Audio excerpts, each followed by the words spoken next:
Dudes, what is up? So today we have a brand new-ish, I think, yeah, new charger. We're gonna be doing the back window in 20% carbon. We're gonna be doing all the sides in 35%. It's so clean. I just had to do a double take. I'm like, is this a brand new one? I'm pretty sure it is. If it's not, she looks real clean. So this is a Scat Pack edition. Not really anything different. When you get into the, what is it? The Hellcats, they do something funny on the deck lid. This one is pretty straightforward, but if you're going to be shrinking these, you're going to have kind of a difficult time if you've never done these before. So if you're newer to shrinking, this is one to pay attention to when we get to the back window. But all the sides and the back, there'll be a handful of things. This isn't the easiest car in the world, but it is one of the most very common cars that I would get all the time. So I just had to get good at it. But when you do a handful of them, you'll be good to go. How y'all doing? We are finishing setting up one more thing.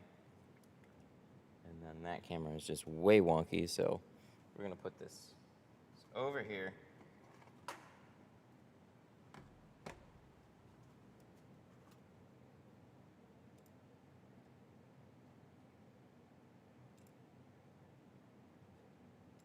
Are we good? Looks like we're good. Sweet. Very good.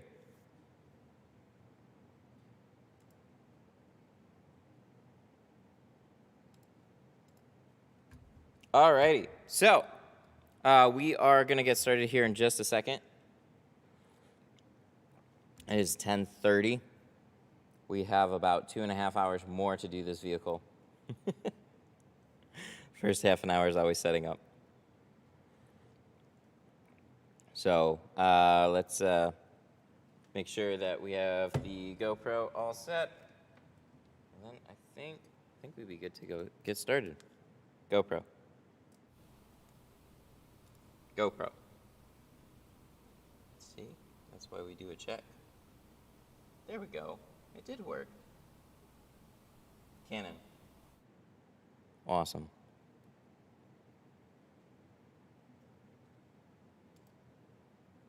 And where's my chat back? Is everything working? Why do I think that something is messed up? Hang on. I just want to do a double check here. Da, da, da, da, da. Oh, I see it.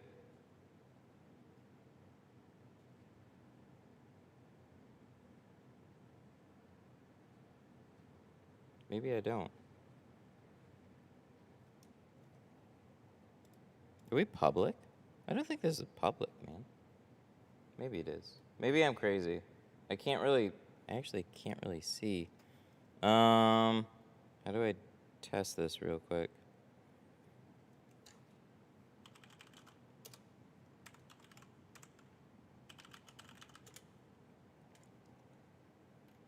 I don't think this is public. That's weird. I set it to public. 1 second.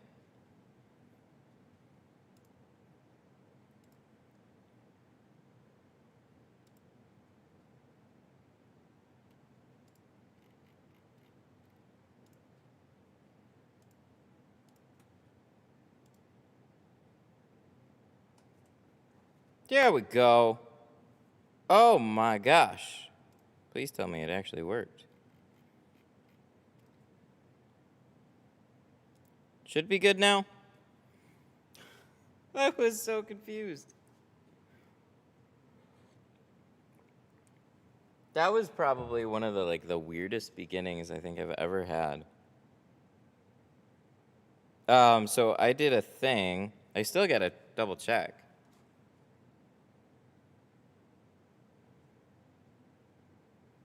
You gotta be kidding me, YouTube.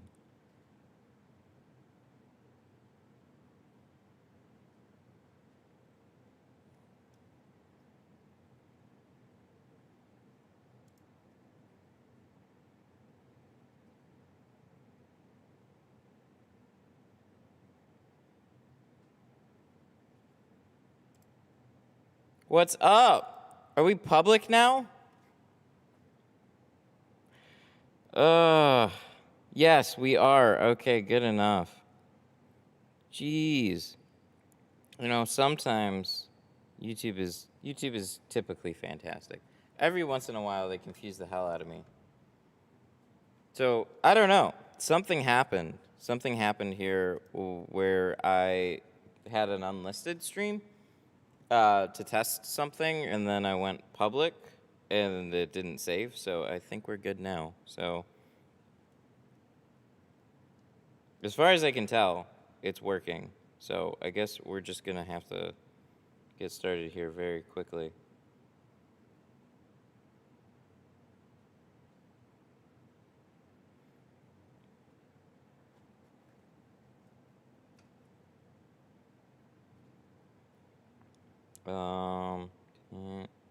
Studio.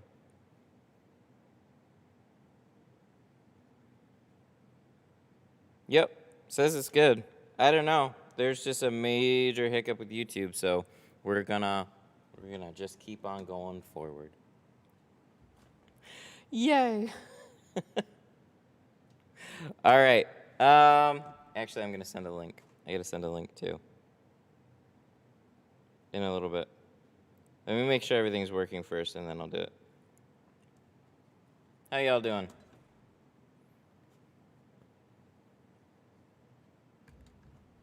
You might need to restart to send a notification to everybody. That's all right. We're just gonna roll with it. People will get in here soon enough if that's the case, if they really care. That was goofy. So it was, for whatever reason, it was set to unlisted. I just needed to know people could find this. It was, it said it was public, but then it was still unlisted.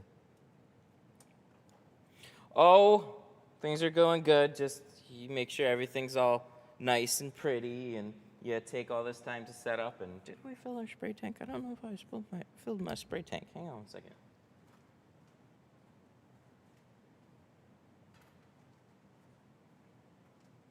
Yep, that's fine. Spray tank is good. Good morning. There we go. Well, that's going to be the weirdest start. So we're going to go ahead and just get going. The setup is coming together very nice. Thank you. Yeah. Good morning, Brad. Invasion. Yeah, so we did all that. And then as soon as I get a minute, I can clean that back corner. And then it'll all pretty much be cleaned. And then it's just a matter of just getting it together. So it's, I'm not even entirely sure what to do with this whole space. It's one reason it's just been slow going. It's like, one, it's expensive. And two, I don't even know what to do. So let's throw this on. And then that. GoPro. Sweet. All right. Well, we are cooking. So let's get the most fun part out of the way. We're going to do some prep. So quick overview. This is a Scat Pack edition. Doesn't mean there's anything different on it to be concerned about. On chargers, you have felt seals. You have okay areas to tuck the film. I don't think these are that bad to tuck, but they're not too bad. This rubber here, or this felt seal right here, will get a little bit tighter when you go to tuck that one in, but not too bad. Quarter windows, we got a little trick for, just for helping to cut them out. And then as far as the back window goes, we have our thicker defroster lines on these, just like Challengers, 300s, and Mustangs. Chargers are definitely one of those cars. But we're going to be going over that too as well. And shrinking. It's a more curvy back window. This is one of the more common curvy back windows that you're going to get, that you're going to want to make sure that you know how to do when it comes time to do it. So I guess let's get to prepping. I think I hid my tool belt for no reason whatsoever. Been watching for a year. You have taught me so many tips and tricks. Thank you. You're welcome. Glad it's been helpful. What is your overall opinion on the V Nano? I have not tried the V Nano. But my overall opinion is it's probably great. It's just doesn't come with a lifetime warranty. So I've never had a good way to slot it into what I do. So I start everything with a lifetime warranty. So that's why I haven't been interested in it. Can you do an in-depth cutting and install of those small quarters? Yes, we can actually. There's like one little trick that makes them very straightforward, easier to do. So we can talk about that. What's up, Ken? Eric, how you doing? All right, and with that, things look like they're going well. Yay. So we're gonna prep this. I don't think I'm ever unlisting a stream ever again. We're trying to find a way to embed the stream on a website. So you wouldn't have to like recopy and paste a new stream link every time. So like Twitch, if I go live on Twitch, it's always the same live stream, but YouTube is like video, video, video. So you have to update it and it gets really obnoxious. But it broke this one. We ain't doing that again. I was just gonna go through it. I thought nobody was showing up today. I was like, what's going on?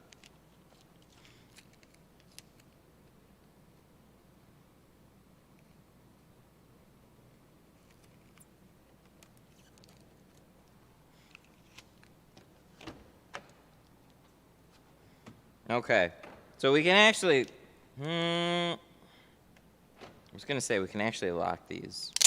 I just gotta be careful about shutting all the doors. That's all. So sometimes, I like to push the pegs out of the way, but might not be the greatest of ideas if you decide to lock the keys in the car. I've never done that. That's crazy talk. Definitely not on stream. We're gonna use this roll. Hopefully we'll be done with this roll today.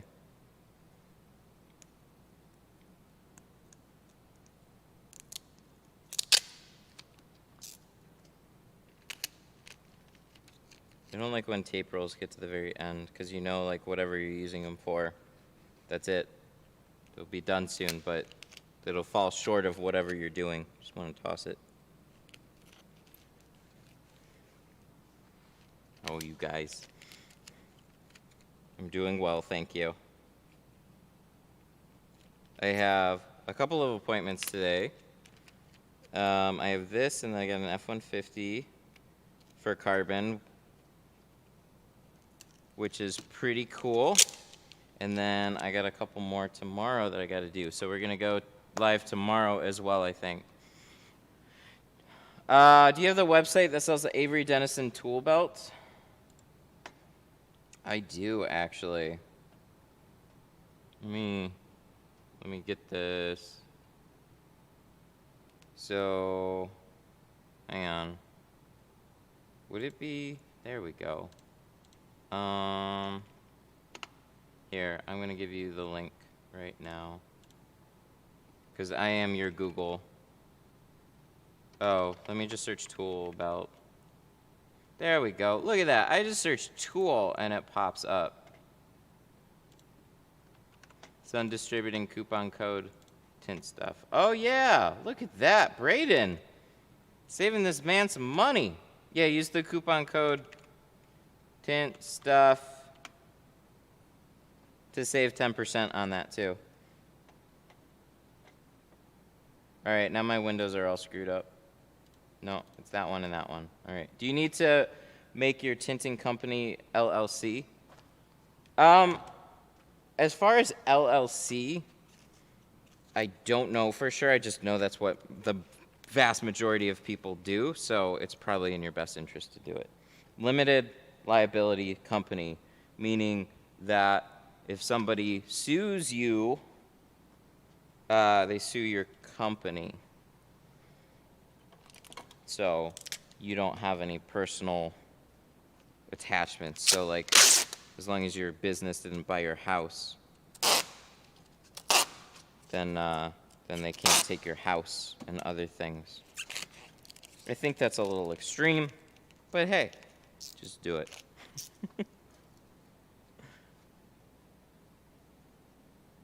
Windshield on this one? No windshield, just all the sides and the back in carbon. Which, I'm not gonna lie, I'm actually happy that we're not doing the windshield. Not always. I mean, it's always good to have that extra on a windshield, but sometimes I like to just stream everything without the windshield. I sometimes forget what it's like because there's been so many times that I've done windshields lately on like everything, so it becomes about the full car with a windshield. Now I can sit back with a car that I know how to do. It's relative, like it's easy if you know how to do it, but it's just nice. I just get to chill with you guys. What's going on?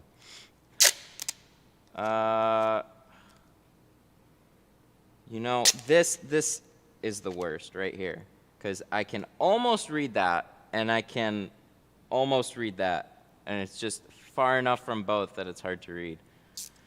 Video about fast fixed? Yeah, doing a 2021. Volvo door. Oh! Got that Volvo door fixed yet? Oh! I was so confused for a second because I was like, how the hell did you know? I posted in that Facebook group. What's up, Ryan? How you doing?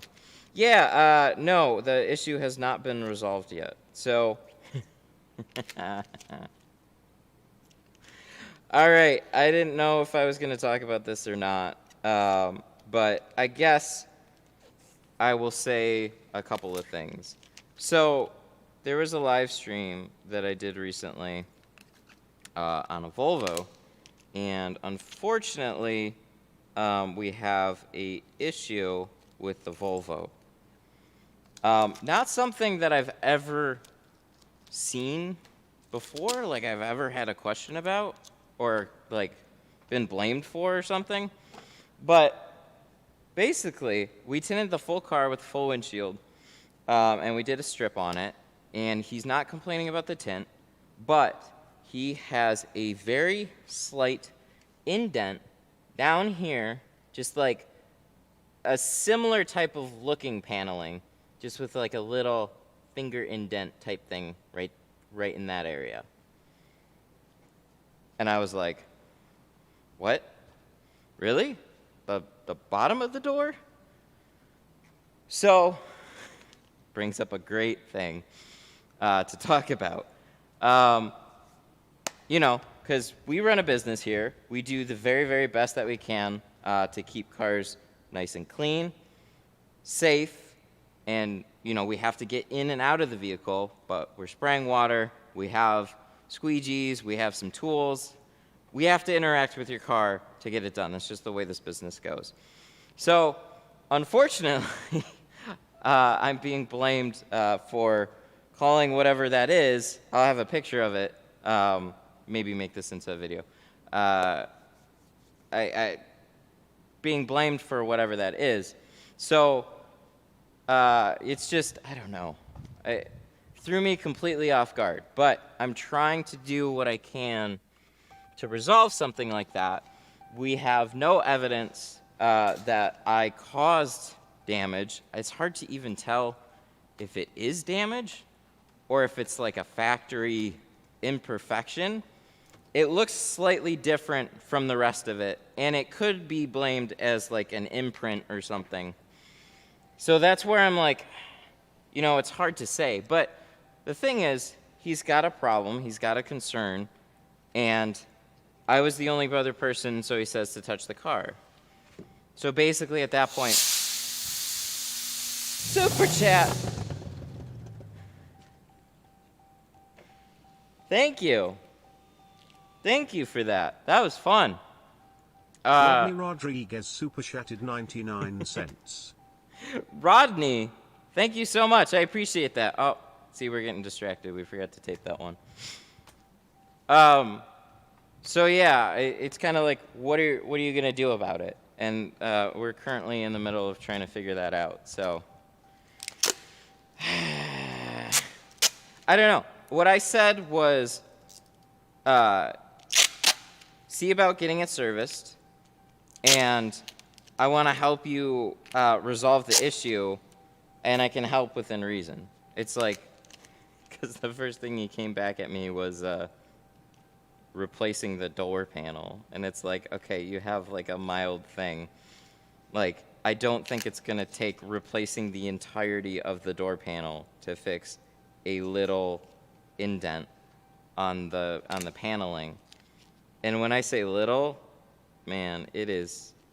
I posted the picture and it was even tough to see. So I don't know. We're still working on that, but that type of stuff still affects me too. Don't think that I do anything special or I'm somehow immune from general retail concerns. That is very much not the case. I have to deal with all that too. If a window peels, I have to fix it. Somebody has dirt in their window, I have to fix it. If there is a concern, I try and take care of it. So with stuff like that, it's hard to say exactly what the right thing to do in that situation is. Just try and do your best to take care of the people that came to you. But even then, that can be a challenge if it becomes absolutely, well, might be absurd. You can barely see it, super picky. Yeah. Yeah, I'm surprised, though, that the rest of the job is okay. So, you know what I mean? Like, something like that would almost strike me as a red flag for, like, trying to blame, like, the entire job. But it's just something on the paneling, so I don't want to be overly critical, but, like, it's a tough situation to be in for sure. Have you reviewed the live stream footage? Yeah, I went over it.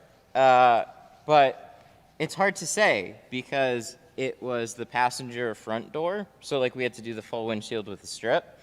And then during the time we were working on the door, we had the whole thing covered, like we do on every car. We take plastic, we cover the entirety of the panel. And, like, so at first I was looking for, like, something up towards the top. And then I asked them to zoom out, and I didn't realize it was all the way at the bottom. So it's just, you know, here's the thing. I could point at a bunch of things and go, like, there's no definitive proof that we caused any damage to your vehicle. But sometimes it's not about finding definitive proof. It's about trying to come to some type of a positive resolution. So that is the way he feels about the situation. So I'm doing what I can.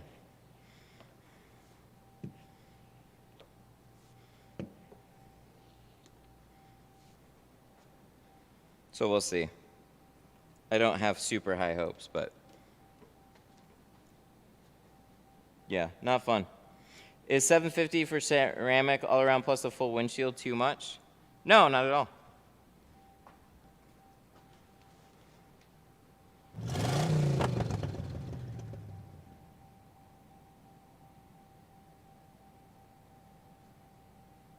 We got the voice. Rodney Rodriguez super chatted $1.99. Testing need a certification to tint. Rodney with the 2, thank you. Do you need a certification to tint? No, you do not need any type of certification to tint. There is no standardized certifications anyways for tinting. At most, you can get a certificate of, like, completion for a class, but that has nothing to do with you as a business. This is still very much a, like, a personally owned business type of thing. Like, it's mostly run and owned by you know, mom and pop shops, small entities, and there has never been any sort of standardized thing public enough to prevent anybody from tinting, or you don't need any type of certification for it. So it really wouldn't give you any advantages. All I could see is maybe a film company has like a program that you could maybe become a part of, but generally most film companies have not so great marketing anyways. So it's kind of like a certification would only be as much to get you in a program or something, but that doesn't even really exist.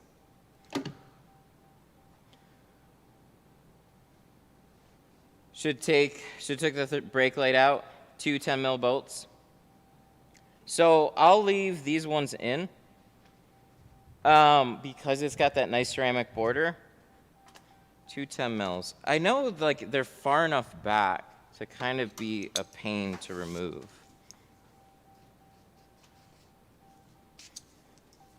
Also on this one, he's going with something a little bit more practical, so I don't think it's as much of a concern. So we're doing 20% actually on the very back window, and then we're doing 35 on all the rest of it. So he's kind of going for something that like he doesn't want to really get in trouble for, and still looks a little bit tinted, but isn't like quite all like crazy dark or anything. So this case, I would think it's especially okay to do it. Did they change these up? What? Do you have to, is it behind the headliner, or I'm assuming like the way it used to be was like you pull down that third brake light? Or is it this cover that's here? You pull that down. Let me know. I haven't ever tried to take this particular one off, but I'd like to know. Have you considered the new transition tint from eBay installed on the windshield? I don't know how we would get it installed on the windshield. That stuff was so curly, you'd have a bajillion problems just trying to get it installed.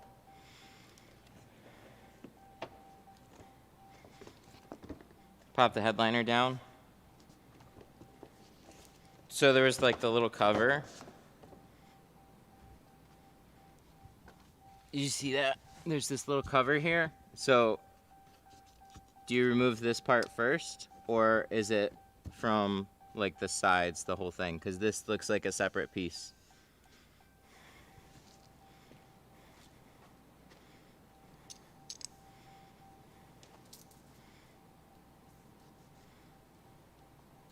I have the same car. I have a Daytona 392 edition in all black. I paid $300 for ceramic tint, which I live closer.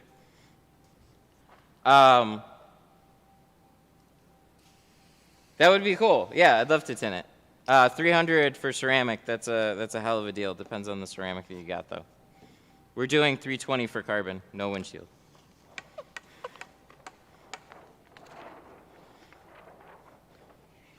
What tint do you think is the worst to install? Cheap tint. Something that's gonna fail. Because then you're gonna have issues and you're gonna disappoint customers. Carbons and ceramics have gotten easier, but depends on the brand. So Geo is very straightforward for shrinking and insulation. So that's why, another reason why I use them. They're good to work with. So carbon's kind of my favorite to install out of them, I think, but there's other things. Starting to see micro bubbles here and there, so it can't be too good of a deal. I didn't know much about tint when I had it done. Wish I waited till I knew more. That's no fun.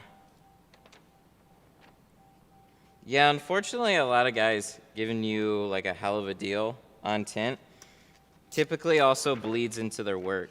It's not just even about the film. So little bubbles would be, he's just not an amazing installer.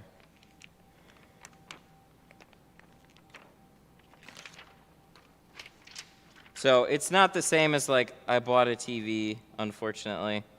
Getting cheap film goes both ways with 1, material, and 2, installer.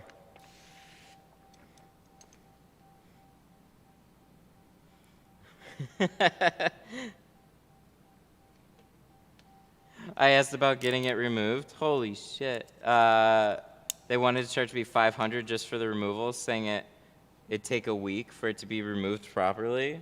But they did the work. Good Lord.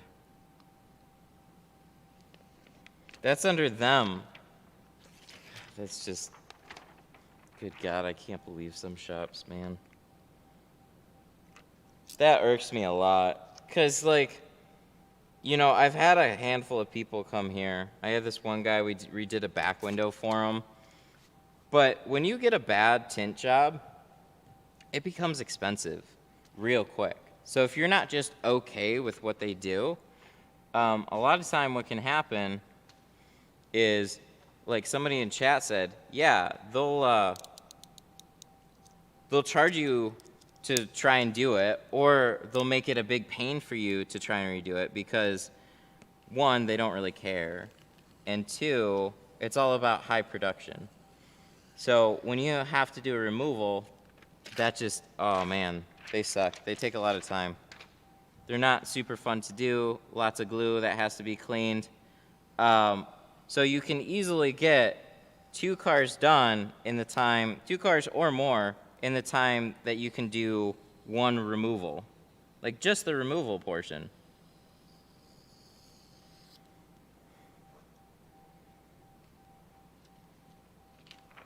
But when you do a job and somebody's not happy with the work, you need to try as a business to take it upon yourself to fix it. Just within the best of your ability to make them happy. Sure, there's always those situations where you're not going to be able to make somebody happy, but the vast majority of people, if you try to resolve an issue, as far as like, you know, a dirty window or whatever goes, you can usually make it happen. It's just, it sucks, but that's just part of the job. We have a uniquely skilled trade here.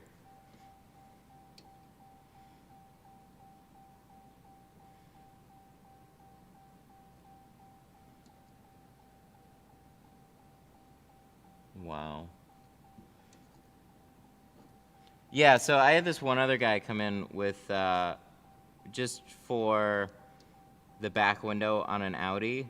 He wanted to do more, but it was getting, so this is where it gets expensive quick, is like, okay, so let's say you weren't happy with the job, and now the shop that you're dealing with is just being a total pain. So it's not worth your time or effort to try and get them to do something because they're basically just shrugging you off and saying whatever's on there is good enough and then going about their day.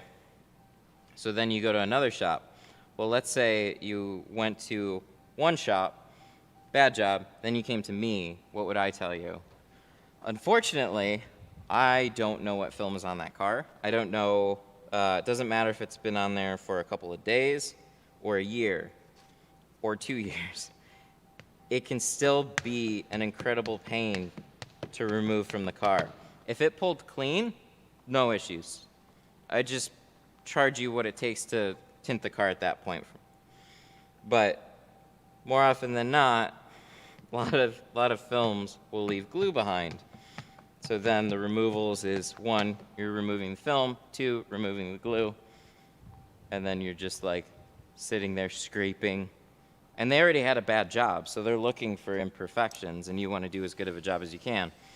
So you got to make sure that window is spotless. So when you go to retint it, you don't have any imperfections. Yikes. So I have a removal charge, and then I have the regular tinting charge. So like I said earlier, you can tint a couple of cars in the amount of time it takes you to do one removal. So what I would end up charging you is pretty much just double the price of the tint job at that point. And that sucks. But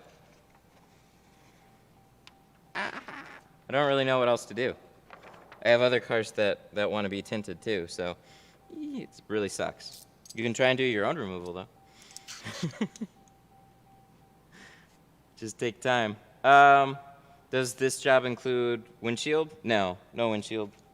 We're just doing all the sides in the back. We're doing 35 carbon, and then 20 on the back window. So a little unique to do. Wow, look at that cut. That was way messed up. A little bit unique to do the same sides and different on the back glass, but he wanted it to look even on all the sides and go a little bit darker on the back glass, so that's why we're doing it. It'll look good.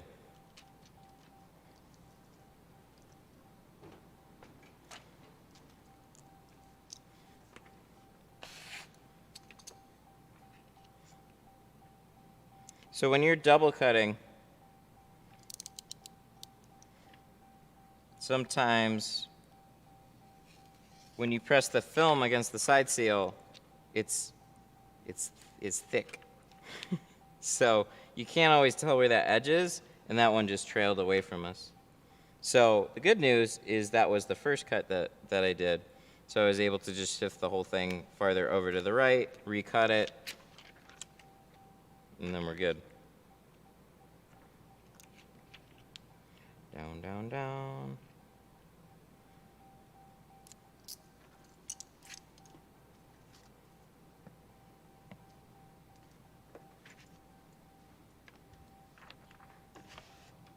Do you use two different solutions, one to clean, one to apply? No, I like to use the same for everything. It just keeps things easier.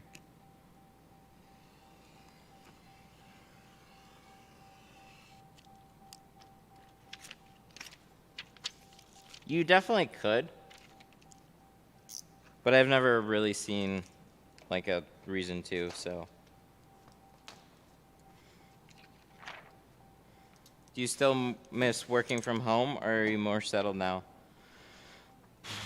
Parts of it are more settled, but that's mostly like the customer side of things. So people have a waiting area, so it's much easier. It's like basically whatever you have that you need me to tint, now I can take it on, and there's no logistics of like, hey, this is done out of my home. I only do things that I can fit into the garage. So that side is kind of a relief. And you get more phone calls that way too, because it's an actual business at that point. So that part of it's nice, but I hate having to leave and go to a shop. It's still like, eh. I'd rather walk out to like a full-size garage. I did find these things not too long ago called barn dominiums. They go by a few different names, but basically they're like a shop house. I didn't know they were a thing. I was looking for like, there was nothing that I could find when I was house shopping that had a decent sized garage, and now there's these things that are not only economical to build, but you absolutely can have a pretty substantial garage.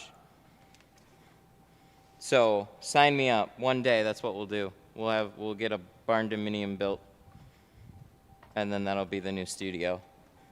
And then I'll have a pool in the back, and I'll tint a car and go jump in the pool, and that's that. It'll be my daily routine. Those barn dominiums are amazing. Yeah, it's crazy, right? It seems like they're not even, like they're cheaper per square foot by a substantial margin too. They just look a little bit more warehousey if you don't put a lot of money into the exterior, but the interior is just like, it's fantastic. One of the funny things about houses here, though, is compared to like a country like the Philippines, a lot of their houses are built out of concrete, like concrete blocks and stuff. And so when we were, when my wife was looking at like, you know, apartments, houses and stuff, it's like, all these are made out of paper, which is right. They're all just 2x4s, drywall. Because they got to build their homes over there to handle typhoon season. So, barn dominiums being steel structures with a beefier foundation, she's all aboard that one too, which is great. Easily cheaper per square foot. You can build a super. Whoa! You can build a super nice one for a fraction of the cost. Hell yeah. Daniel Rayner super chatted $19.99. Master Matt. Gumustar Daniel Reyna, welcome back. Thank you for the 20. I'm doing well. How are you? You don't always have to say Master Matt. Daniel-san.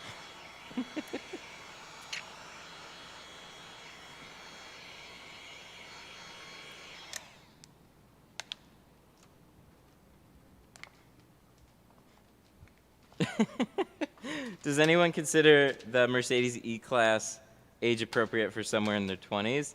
It's age appropriate for everybody. It's a nicer car. But yeah, absolutely. I've done a handful of E-Classes, and there was one younger dude that brought it in. It was pretty sweet. Cannon. How y'all doing? It's 11. Yeah, we're doing good. We're doing real good. Amazing when I don't have a windshield to do.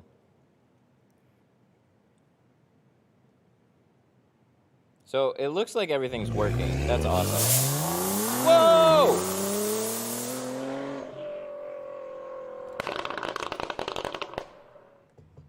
I want to see how the voice says Daniel this. Rayner super chatted $4.99. Moputi Salamat. Maputi salamat. Thank you for the 5. I recognize that word. Like, I know salamat means thank you, but mabuti, I don't remember. Something like, you're good, thank you, or something like that. Coffee break, yes. What size barn house were you looking for? It depends on budget. Honestly, a couple thousand square feet would be plenty okay. I mean, it'd be better if it had an upstairs. But I think the only thing is they don't have basements because of the foundation that they use. That's what I'm a little unsure. A lot of houses here, they all have basements. But the farther you go down south, they don't have basements. So, but yeah, I mean, the fun part would be the garage space. That'd be crazy. But what's cool, too, is you walk into a barn dominium, and they're just amazing.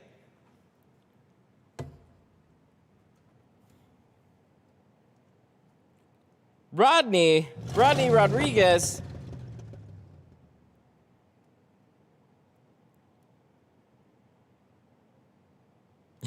Yupper doodle. Rodney Rodriguez super chatted There it is. 99 cents.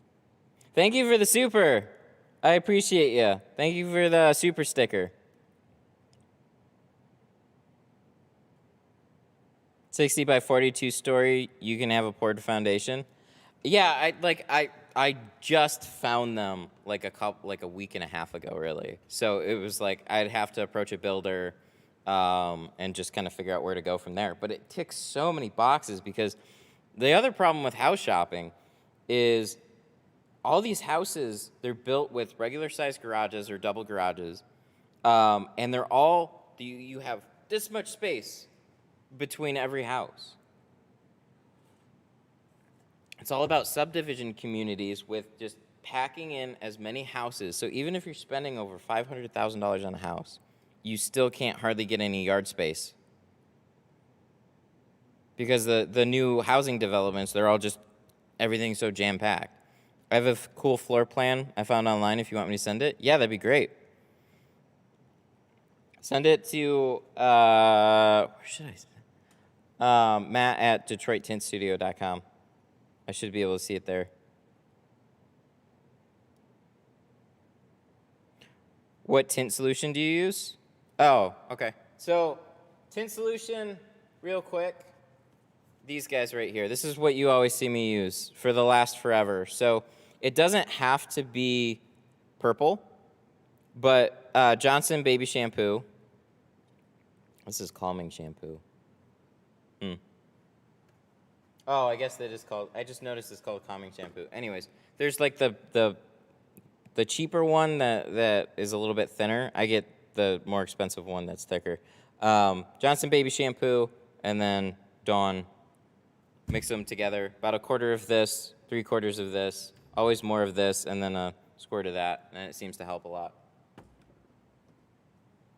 Especially if you're using Geo. They can have basements. Oh, that's good to know. R&R Building on YouTube has a tour. We should look at these things later. That'd be awesome. All right, we got a card of tint. But yeah, oh man, I could. It'd be fun to check those things out on stream. Barn Dominiums. It's like every tinter's, maybe not every tinter, but man, if you want like a from home shop and you don't want to just do it out of a regular house, that is the property to do it out of. You buy the land. You could have like a gated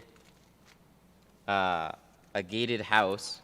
So when somebody comes to you for an appointment, you open the gate. Dude, it'd be sick. It'd be so nice. You could dress it up any which way that you want to. And it's cheaper. That's amazing.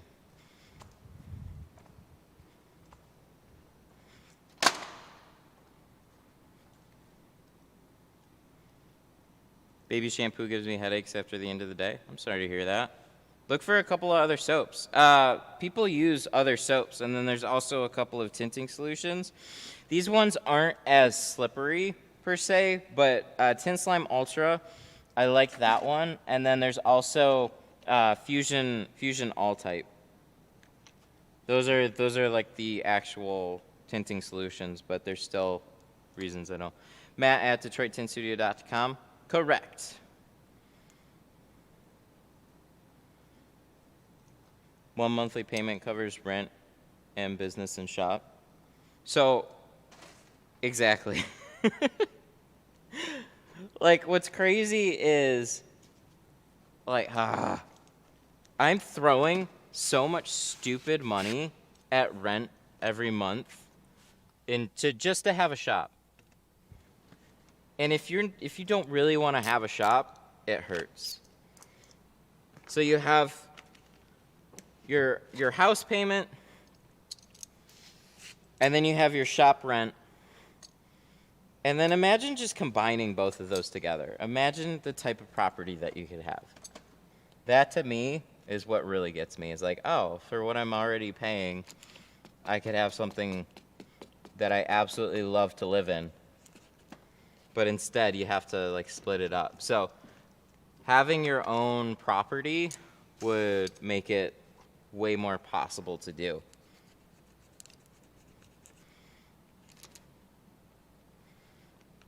What type of tape are you using for the edges? So I am using Lowe's sheathing tape right now.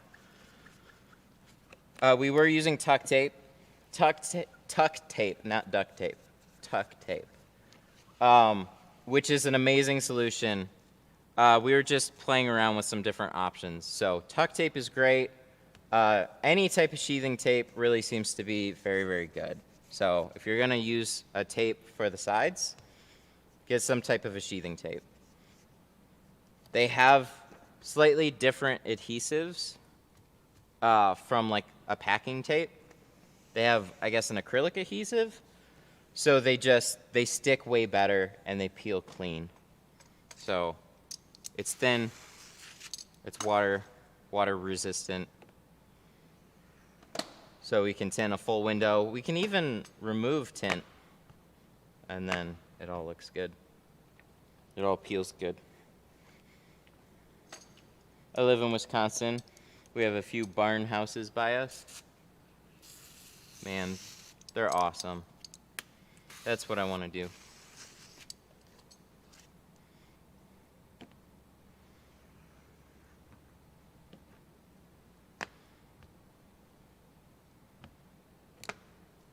I think I found a way you can make a one-time YouTube link.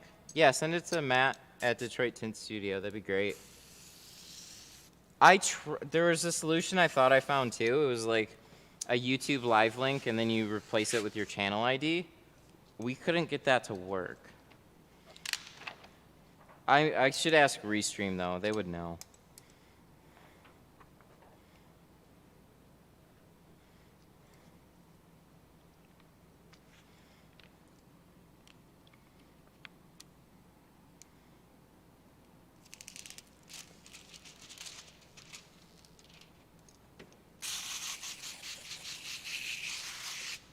I messed up. I had a chance to buy 15 acres for 6,000. Now it's 38,000. Ooh, dang. That sucks. Yeah, the whole housing market ballooned like crazy. Maybe it'll crash here. Do you get contamination? Sure. Sure, it happens to me.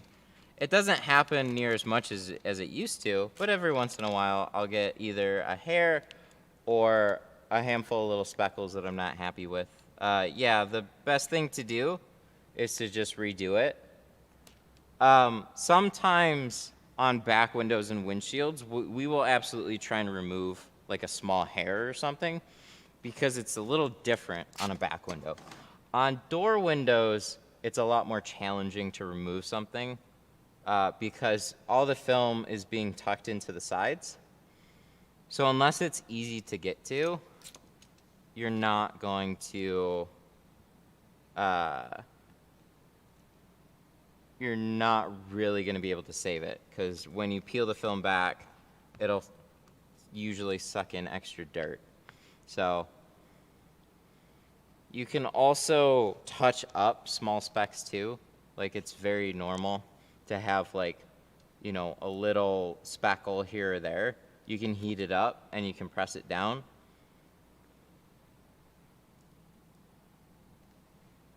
If you ask any tint group, they'll tell you there's no such thing as a perfect tint job. So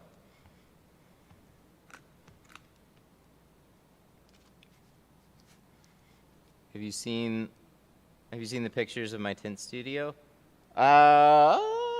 Maybe. I keep my eye out for one, for them. So I quite possibly have, but feel free to tag me too.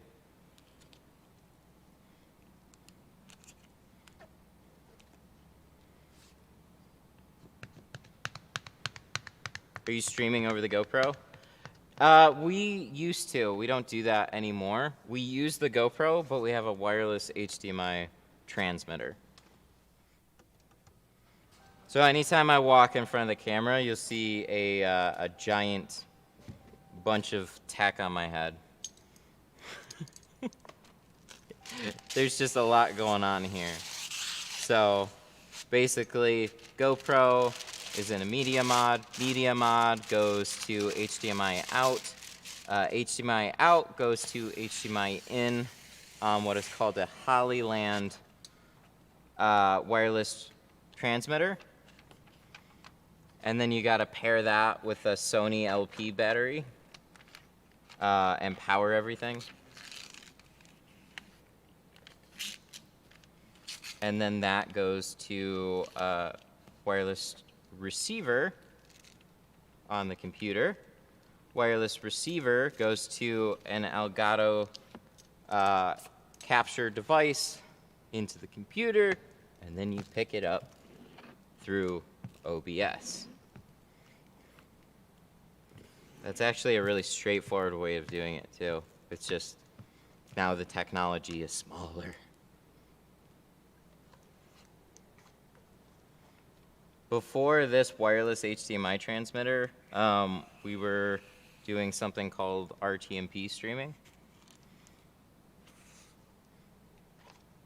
So you tell the GoPro Black Edition 7, 8, or 9 to go to like a remote server, and then you pick up that feed through OBS. But that way is not as clean looking as just straight HDMI out.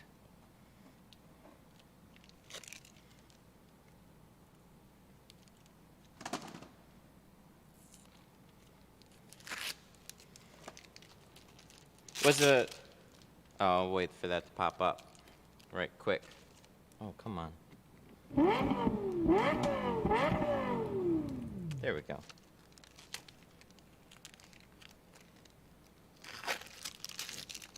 Arbet Gutierrez super chatted $1.99. What's a fair price for 2 doors? I use a Thank you. CS. Thank you for the 2. Obed with the 2. What's a fair price for 2 doors? I use XPEL color stable. So prices can vary based on where you're at for sure and local competition and stuff. I charge $100 starting for 2 doors. So I think that's pretty fair for what I do. There's other places that will charge all the way down to like $50 for 2 doors, and then there's some that'll probably charge like 120 to 150 starting. So I don't know. I charge 100. It's hard to say exactly what you should charge, but you can at least like call around and find out what other people are. But usually $100, pretty good, I think. It's not even about the type of film that you use either. I mean, that helps. So when you're using a quality film, that kind of makes you, like, you should, when you're charging more, you should carry a quality product. So that's great. But there's lots of Lumar shops that'll charge nothing for front doors and carry a good film. Why? I don't know. They like to ruin their business. How often do you sand your tools? I don't, actually. I don't think I've ever gotten sandpaper for them. We put out a video the other day about sharpening squeegee blades. And I got that little vise set up over there. So that's about as much as I do. I usually I just buy new ones. But we might investigate it a little bit more. Just something about sandpaper never quite set well with me in window tinting, but, you know, there's no reason you can't do it.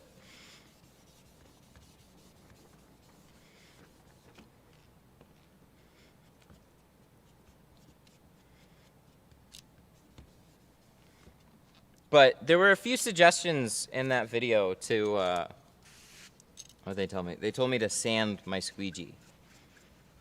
They didn't really give very clear instructions either. So they're just like, you can wet sand them with like 1,000 to 2,000 grit sandpaper. I was like, okay. I can see how that'll work.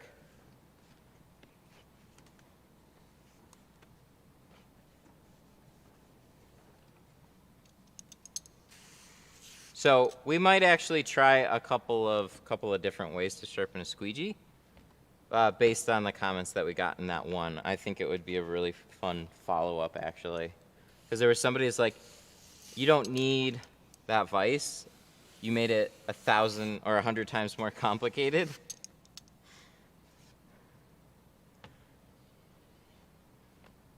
And then I'm like, but I like my vise. It looks clean. I have it set up over there. I might go do it again, actually. It's set up right over there. She's like, just take a straight edge and put it on a table and cut it. Okay, yeah, that'll work. Just don't slip. You could take a straight edge with C-clamps too. Like yeah, I don't know. Somebody used wood planer upside down. Oh, interesting. Thought about a potato chip slicer. Do you have a toolkit you recommend? I do. There's a few actually. So the easy one right now, Tint Depot. Oh, it didn't pop up. Give me a second and I'll post it. One can be found at Sun Distributing, sundistributingdirect.com. But you guys like links, so we're gonna link ya. And the other one's at Tint Depot. How long's a clay bar last? Quite a long time. You can, see, we gotta tuck it over a little farther. You can drop them on the ground. You can throw them in the sand. You can get lots of crap in your clay bars, and you can still run them under warm water and take a lot of that crap out of it. I mean, don't throw it in the sand, but I've dropped it on dirty concrete floors, rinsed it out, and still use it. Surprisingly, all the big stuff comes out of it pretty easily. They'll start to discolor over time, but I got Glass-A clay bars are white, so you can actually see if they're doing something. So they just tend to discolor over time. So I don't know. I'd probably replace it like maybe 3 or 4 months. You can get much more use out of it if you just don't use them that often. So if you're using them all the time, you'll go through them much quicker.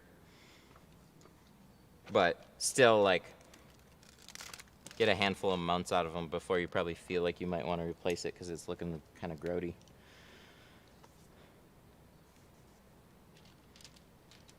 Suntech/Lumar or a product from China. Lumar and Suntech, those are both those are both from Eastman. They're made in the U.S. Hey! But China's way different. Chinese films,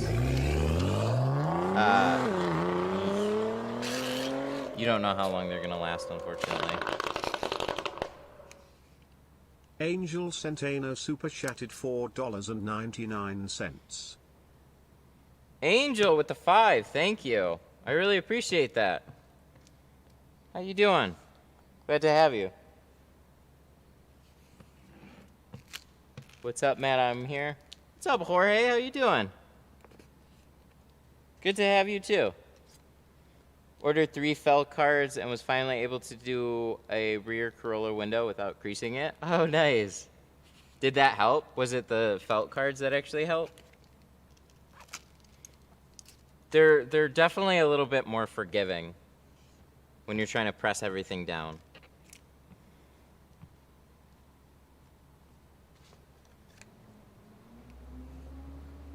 Yes. Nice.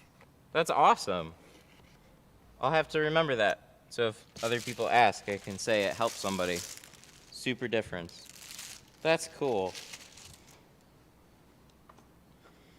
Okay.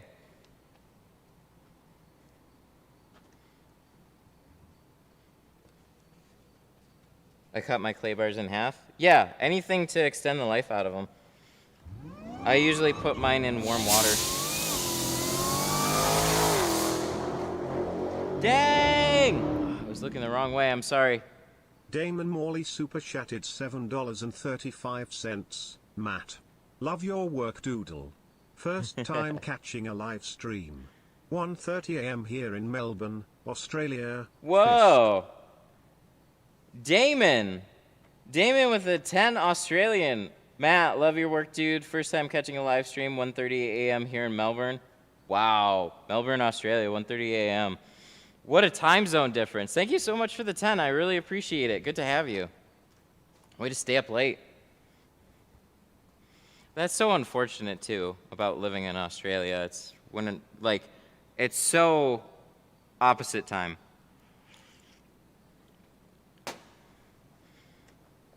Looking forward to making it look like a junkyard mutt dog, like your felt card.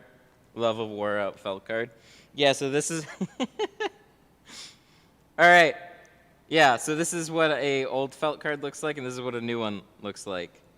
These are much more blocky, and then you kind of wear down those edges as you go. And it feels more dense the longer you use it. Yes, it's grody, but it all kind of compresses together, so you still get that skipping, but it's just kind of like, I don't know, I like this better. All right, quarter window. So we're gonna go a little bit more in depth with that.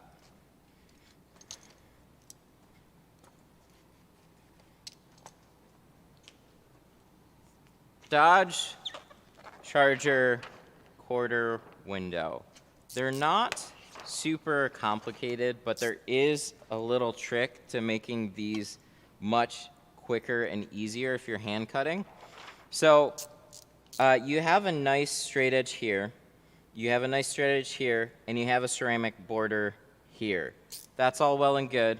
So you would think, hey, that's no problem. Well, the one thing that you want to watch out for is this straight edge is actually offset by about 1/8 to 1/4 of an inch here. So if you cut everything pretty exact on this window, what happens is, let me get this tape out of the way. What happens is the driver's looking in the vehicle, and he's looking through at an angle.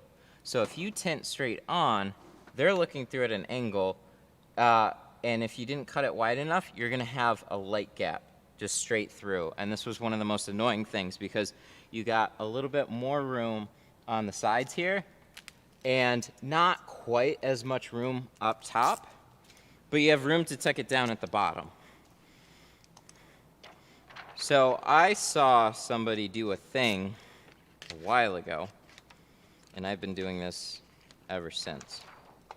Actually, credit to Rick from Sun Distributing for this one, because he gave me the tip for the defrosters, and he also gave me the tip for this back window. So what we're gonna do is we're gonna line up our tint right at the bottom. One little thing that I'll do is give myself a slightly easier time cutting out this edge by placing the edge of the tint right here at the edge of here. You don't have to. You could shift it all the way over. It's just sometimes it'll bunch up on bigger rounds and stuff like that. So then you want to take a squeegee, tack it down in place so it doesn't shift on you. And then we're just going to cut it exact. But we're cutting it exact not to this edge here. We're actually going to be trailing it right along this rubber here. It looks like it's going to be way bigger, but it's actually not going to be. So we cut one cut down that way, toss that aside, and then we just one more cut around the whole thing, following that rubber all the way down. Ba-ba! That's it. That's literally it, except for rounding the little corners. So we can take it over to our board. We're gonna cut these out real quick. So you just wanna kinda straighten them out, especially that big one. Super!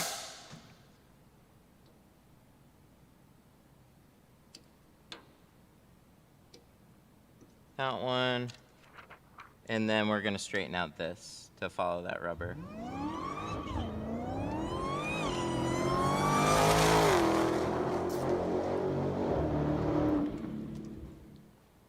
CJ Ackerman super chatted $5. What's up? Just joined. How's it going, Matt? CJ with the 5, thank you. Good to have you. Just joined. Things are going well. We're in the middle of this quarter window, so you don't have to shrink these, but sometimes I like to just shrink the bottom just a hair. You don't have to, but if you like to, that's how you're gonna do it. Just warm up the bottom, snap it just a little bit. Then we're gonna take it over here Can I make a thumbnail like that? Oh, this is good. Maybe this will be a thumbnail. Ta-da! Or, what, is that good? Does that look like a thumbnail, maybe? I don't know. I always got to think about a thumbnail if I turn these into a video. So the rest of this is really, really straightforward. Clean.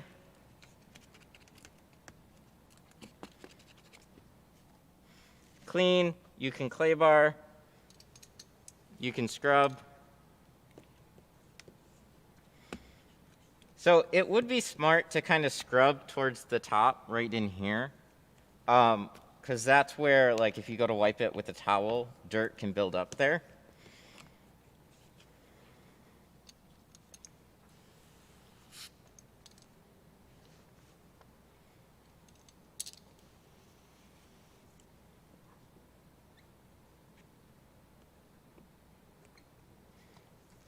And then we got this little bottom seal here, so we can rinse everything down. I'll squeegee these off usually a couple times, but mostly what I'm concerned about is this top edge here. I'll squeegee all that dry, and then I'll flush just below it. And then when I spray the pattern, it'll get wet. So we're gonna peel our pattern, spray it off, and then tuck it into the bottom. But because we followed that on the outside, everything is going to have a nice overlap on the inside. So I have no gap here. I have plenty on here, and that top edge went straight across there. So you follow that outside, and it always matches up on the inside perfectly. You don't really have to take a light and eyeball it, jump back and forth. So that makes these things way more straightforward. The 300s, on the other hand, they have a similar back quarter window, but they don't have the same type of cutout. So it didn't work on that one. But if you want to do it on these chargers, just a little thing to help speed hand cutting along.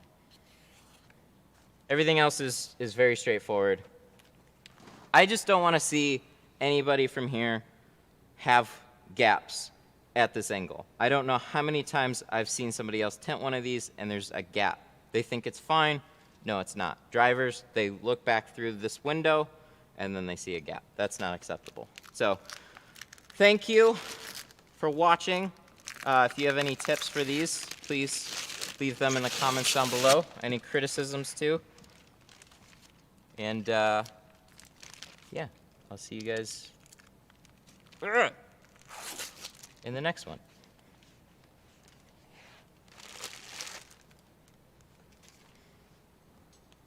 Dawn is messing up my hands. You and me both. Do your hands feel exceptionally dry a lot of the time? Mine too. You could use gloves. I haven't liked using gloves, but you can use gloves for sure. So yeah, my hand started cramping yesterday and locked up from window tint. That's no good. I've had that happen too. It was more in the winter time. Just years of doing it, I guess. I don't know. Maybe I'll be forced to go to a plotter one day. Maybe we'll have to figure out a better way to do it. I don't know. But even when the thing is with a plotter, even with a plotter, you're still like using a knife and cutting a lot on a glass board or something. I'd probably take scissors at that point or something else.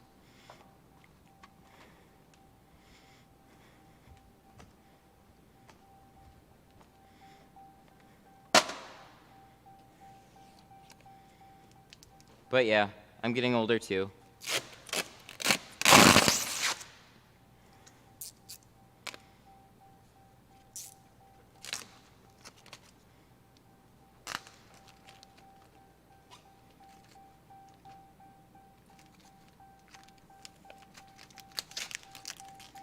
Sweet.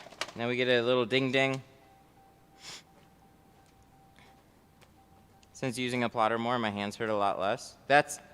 That is a great way or great reason to use one. Tint stuff lotion. I don't think I'm gonna get into the lotion business. Trying to sell a bunch of tinters lotion always seems like a losing battle. I don't know.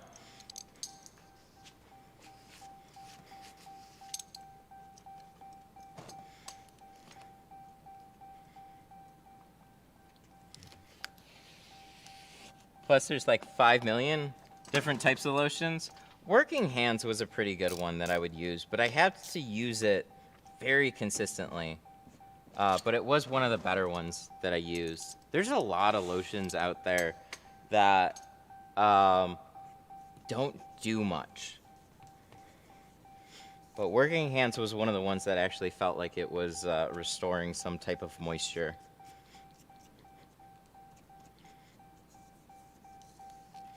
I think the better thing would be finding a better soap, because then you'd fix the problem entirely.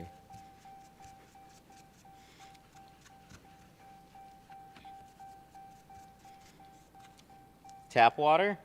Was that tap water for window tinting?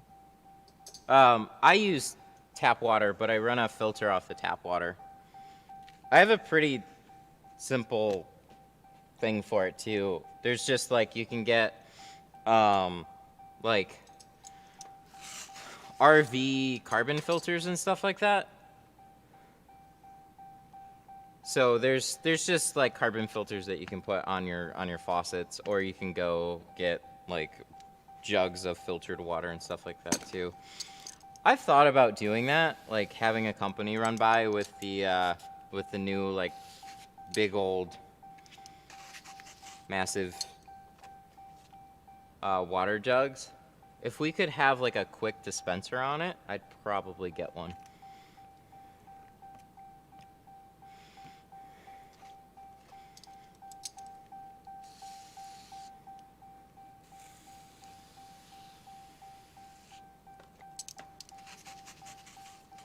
I go to Menards and get a pallet. Yeah, a big part of it's going to depend on where you are. Some tap waters are better than others for sure.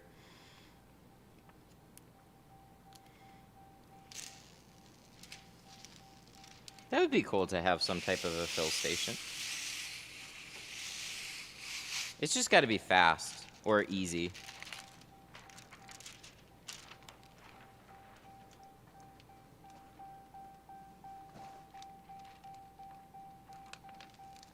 $20 carbon filter. Rodney has a video. Yeah, the like those RV ones. Yep. Yeah, they're just simple. They go on a garden spigot.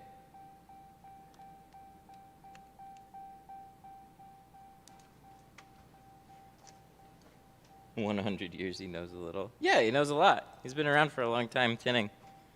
Yeah, that was a cool one. Mine is going off the hot water tank, the way that those spigots are set up right now. So there's one that's broken off for just the main cold water, and then there's one that has like a garden hose attachment that runs to the hot water heater. And the hot water heater was sitting for quite a while, so when I was running water out of it, it was just spitting all types of chunks. But I put one of those filters on it, and we've been very, very good.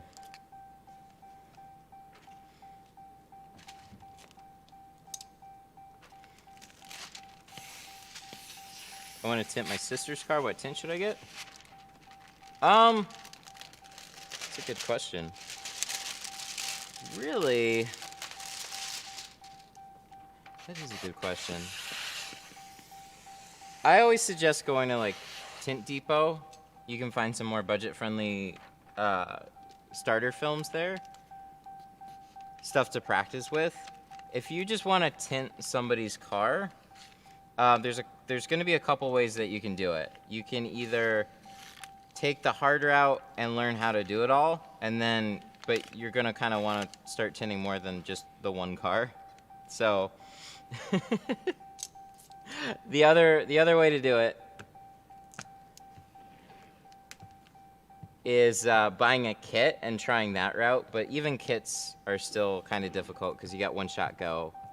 So like a site like Tint Zoom would be pretty handy to find a quality kit. But yeah.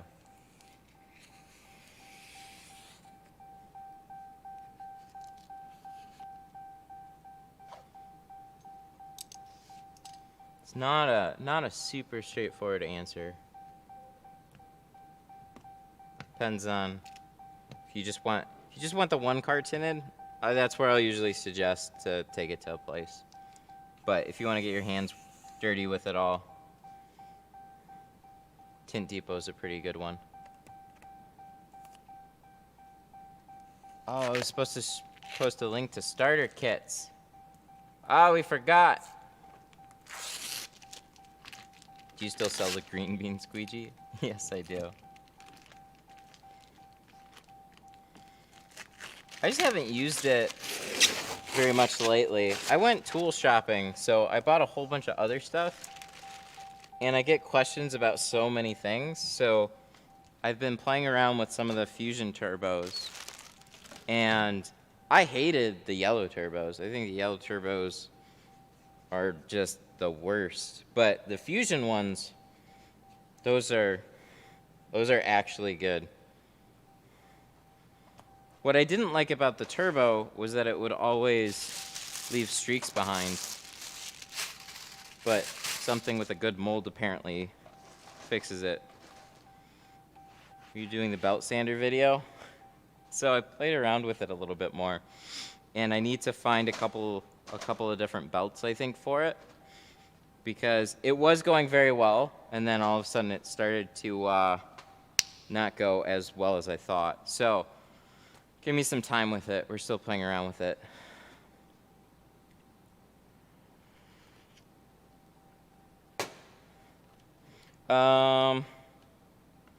Is there any? Oh, yeah. I remember what I was going to do.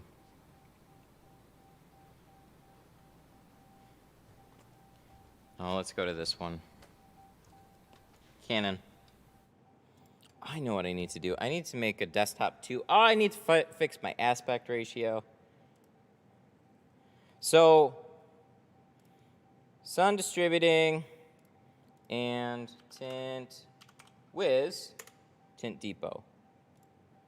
Sorry, Tint Wiz. We love you for invoicing and we use you. But this video is for Tint Depot. So, starter kit. So this is Tint Depot. These are the starter kits that they have available.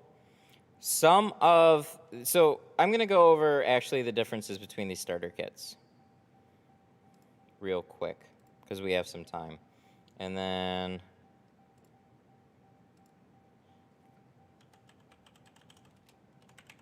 starter kit. I love that. You know, it's little quality of life things.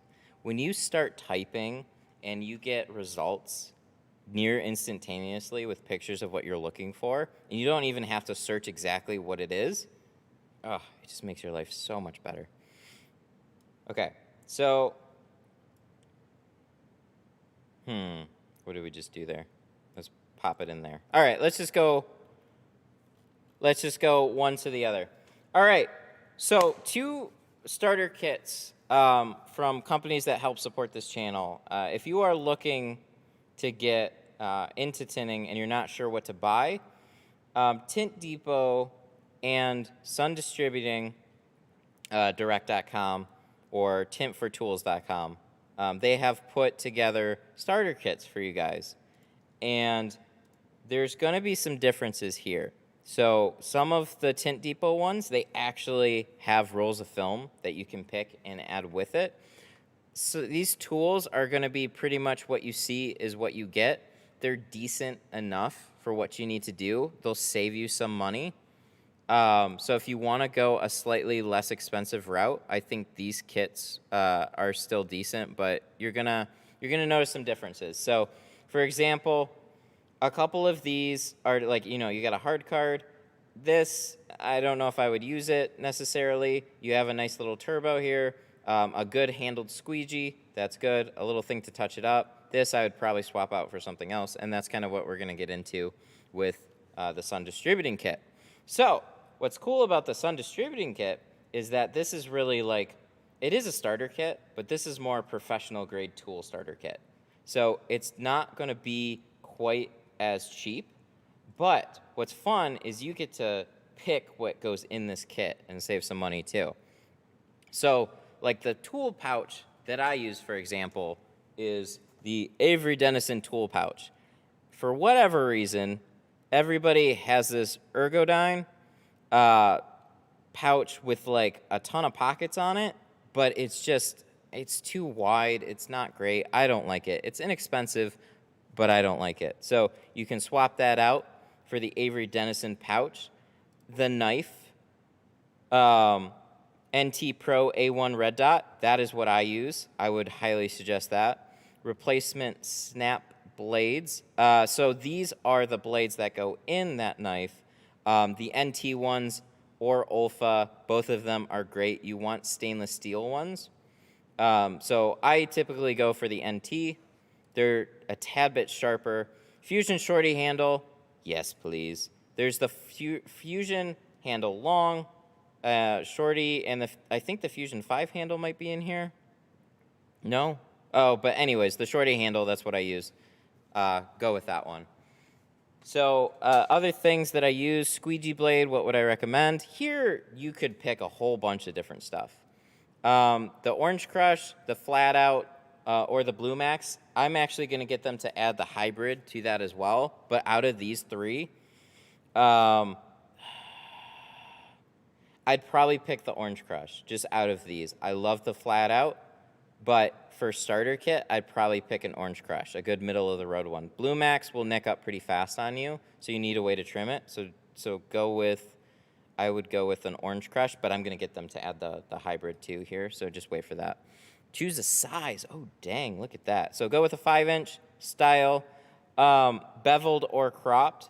So a crop squeegee is going to be where it's cut at the edges. A angled squeegee or a beveled squeegee is just going to be it's squared off. What's nice about it being squared off is that you could actually flip it around and use both sides. But if you want something that'll get into tighter spots, then cropped is like the best way to go, but you only have one edge to play with. So I'll leave that up to you. Then gator blade. Ooh, look at that. Oh, wait, no, corner tool first. Oh, God, this is just like, this is my starter kit dream here, because this is literally everything that I would use. Tri-edge, that is these guys right here. 1 second. Let me pull up this window so you can see actually some of these. So that is these guys right here. So the Tri-edge it has this really soft material. They're super nice. Highly recommend them. You see me use these on all the sides and stuff all the time. Go with the blue or the pink. The pink's a little bit softer, but they're both like really, really good. So like blue or pink, it's totally up to you. You can't go wrong with either one of them. And it's the X. So the X means that it's the slightly bigger size. So that's also very, very good. Gator blade, they know me so well.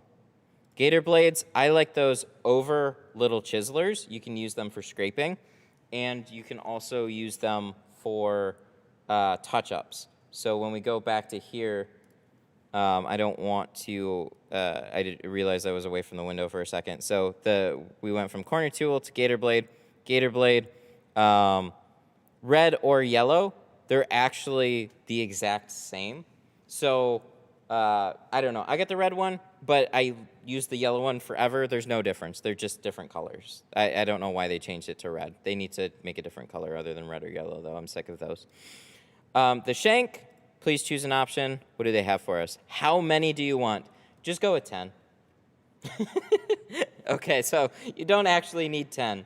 But shanks, you use them for tucking in window tint. So you just like, pull the seal back. Again, you see me use all these tools on so many windows. This is going through like a dream list for me. You don't need 10, but these are kind of like pens or a lighter where you'll have it and then all of a sudden you'll misplace it. So sometimes it's a good idea just to get a handful of them rather than just one. Because when you lose it, you're going to really wish you had it. So let's go back to the desktop. So we'll just choose 3. Heat gun. Now this is where Wagner heat gun, I would just say no heat gun. And that's no offense to them. But you could go buy one locally and save yourself a little bit more money. If you want to just add it into the kit, they make these available because, obviously they want to make sure that you have everything. But you could say no heat gun and save yourself about $30 there. And then you will need a heat gun. You can just go pick it up locally and save yourself typically like $10-ish or so like that. I don't think they would be offended if I tell you guys that. Sprayer. So this is where you can go all out with a 3-gallon tint keg and just, but you don't have to. Tint kegs are amazing. I use them all the time. That is what we use to tint all these cars. But out of the pump sprayers, I really like the Poly 2. You can get almost a full car out of filling one of those Poly 2s up. If you go back to my way early videos, that's what I used on every car before tanks were a thing. I was always using the Poly 2s. I like those better, honestly, than the Pump Juniors. But yeah, Poly 2s are great. I'm not a huge fan of trigger sprayers, but that is also personal preference. Slip solution. I'd stick with, honestly, a sample bottle. Look at that, a sample bottle. Get a sample bottle, see if you like it. Baby shampoo, Dawn, those are great. And then you get a sample bottle of all type and see if you like it. There's nothing wrong with that. I would before I bought a full gallon. MacTac squeegee. Okay, so this is like your back window shrinking tool of choice. So we had the felt card, the newer ones over on my toolbox. This is what they look like after they've been used for a few years. All the stuff wears off of it. They become very like condensed and really solid. I like these things a ton. Go with a felt card. Wow, we have so many options. This will take people forever to do, but it's also awesome too. Back window reach squeegee. So get the bulldozer. Don't mess around with the Titan. Just get a bulldozer. I haven't messed around with the Titan in quite a long time. Wasn't a huge fan of it. Get a bulldozer. Then other options, the Stroke Doctor is good, but also I use the side swipe more often than any of it. So I'd get a side swipe over a Stroke Doctor. We kind of talked about that in another video. Quarter window squeegee. The Fusion turbos are good. So if you don't have, yeah, this is a starter kit. So this pink Fusion turbo squeegee, that is the one that I would use out of these. So you can go to pick your options. I'd pick the pink one or the green one, and then small one. So yeah, if you don't absolutely need one, I would also take like a regular squeegee blade. I'd cut it down and use that as my quarter window squeegee, but they're handy to have for smaller areas. So if you don't have one, which this is a starter kit, get one of those. Behind the third brake light, definitely tail fin. So if you ordered a bulldozer, get this green tail fin too. That is for very unique situations. You're gonna like having one of those around. You don't absolutely need it, but they're handy to have. So that's another one. I'll leave it up to you whether or not you want to spend the extra and get it. Back window cleaning, Tri-Edge Scrub It, or the scrubber. Both of these are useful for different reasons. So the scrubber has like a paddle with and you can attach pads to it. you're gonna want that for longer back windows, but you don't really need it unless the car's been tinted before. So Tri-Edge Scrub It is great. Get one of these. Get the green one because it's green. It's nice. Back window reach tool. What is it? Slim foot or quick foot? You don't need either one of those. I don't even necessarily know how helpful they would be, but I know I don't use them, so you don't need them. Get them if you want to. Scraper, foldy scraper, or so these, they have some razor blade holders. Again, these are little add-ons that you don't necessarily need. Some people like them. A lot of people like these. I just always hold mine, so I click no scraper, and then replacement 20-inch razor blade or replacement razor blades. If you buy yours locally, then you don't need to get these either. They'll save you a little bit of money, but if you want some razor blades. So all in all, for absolutely everything with the sprayer, and add $30 if we're gonna get a heat gun, you're gonna be looking at about $250. So that's a far cry more expensive from something like this, but you get to pick absolutely everything, and this is a tint toolkit that you are going to use on every car. So if you're looking to get everything, I made a video a while back and added everything up, and it was about $250. That's basically, like, if you want absolutely everything, that's about what it's going to cost you. Not bad at all. So, hey, that was a whole detour there for somebody asking a little bit about starter kits. But man, they have this super handy build your own starter kit at Sun Distributing. So what I'm going to do also is I'm going to link it like this. I think I can link it like this in the chat. I don't know. I'm just going to copy this link up top, and we're going to see what it does. So there's that, and then there's also the Tint Depot one as well. So there's both of them. So I want to see if I click this, is it going to have it already preloaded with everything that I picked? Because that would be like, oh, no, it doesn't. Okay, that's fine. But also, they have my recommended,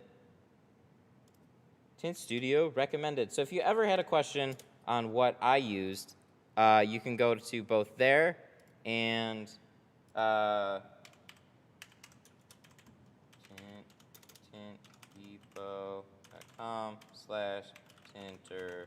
Oh, no, tint stuff. There you go. There's both of the links. So we're just dropping links left and right. So hopefully that helped explain some things. We're going to get back to tinting this car. And, yeah. Answer any more of your questions. I know that was quite the detour, but there was a good reason for it.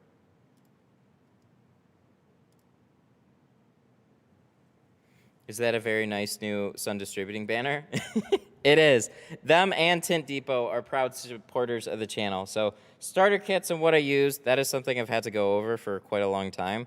They made that starter kit, and that starter kit is like, I think it's awesome. You can pick options. They basically went through everything that you could possibly want in a starter kit, because they tried to make a one-size-fits-all kit, and it's like they kept debating, but then there's so many different things that people were wanting to swap out, so they gave you the ability to swap it out, and then you save 10% across that whole purchase too. I don't know if the Tint Stuff coupon code applies to the starter kit, but hey, you can always talk to them and ask, or just try it. They might be vigorously panicking and adjusting it right now.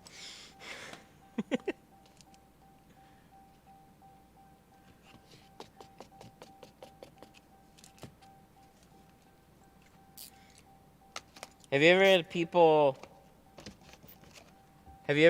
get upset about leaving streaks on the outside of the car? No, maybe once. But if it is a problem, it's something that you're going to want to bring up at the very beginning. So you could say it's a wet application. There's going to be some soapy streaks down the car. I would wash your car, but I'm worried about damaging your paint, so that's why I don't touch it. Even rinsing the car, I think, is a nice thing to do, but then some people have, like, I did that once for a guy, and if anything, he was, like, slightly concerned about the water spots that was left over, so, like, it's kind of a losing situation unless you completely, like, carefully detail the outside of the car. So I would just make them aware. One small benefit to a plotter is, like, if you cut everything out on glass boards and stuff like that, then you actually don't really need to spray the outside of the car hardly at all, except for the back window.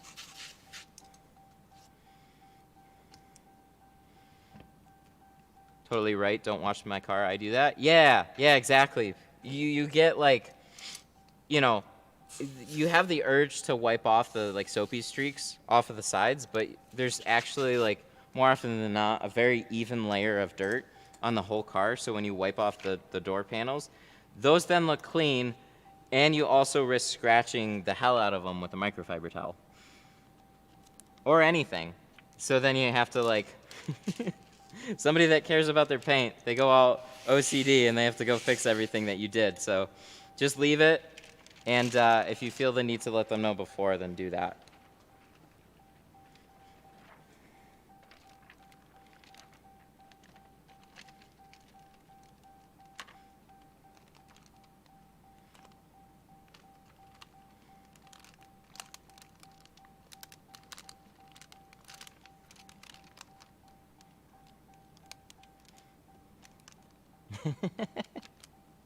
I did my first 2011 Challenger yesterday. Came out flawless. Dude, that's awesome.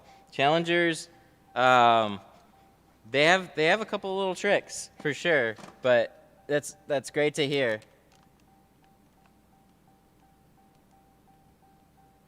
Mostly those defrosters.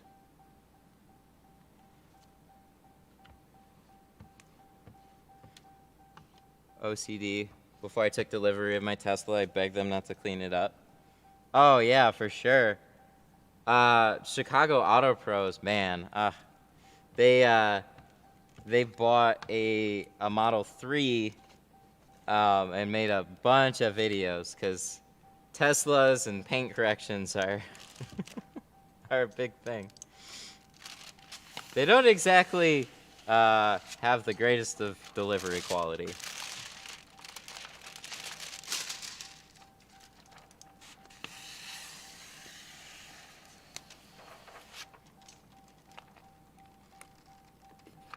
See the shank?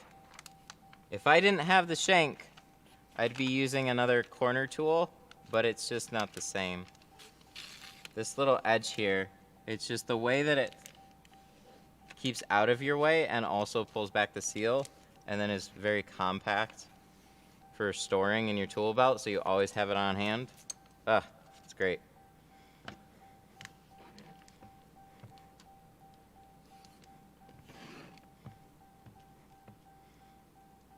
Love your channel. Need to see another Tesla done? I haven't had one, actually, since we did that initial one. Maybe we'll get another one here soon enough, but you can be damn sure we will block off basically a full day to stream it.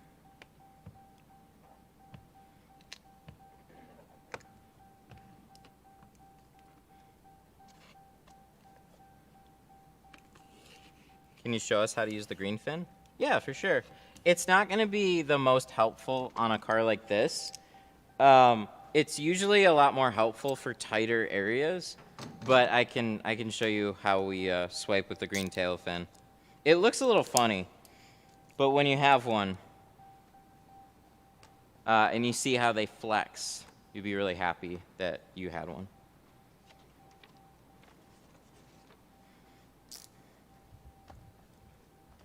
So we're gonna do the same thing on this quarter window right here. We cut it out this way, didn't we? I was gonna say, that seems a little odd, right? Yeah, for sure. It goes that way. 35 on earthing. I suppose we can shut this for a little bit. Oh, no. Actually, we can turn this off.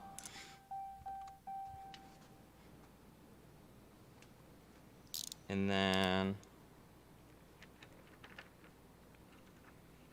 So, again, we put this all the way at the bottom.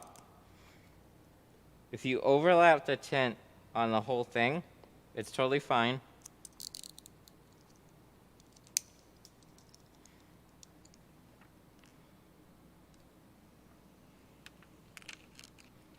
Super chat.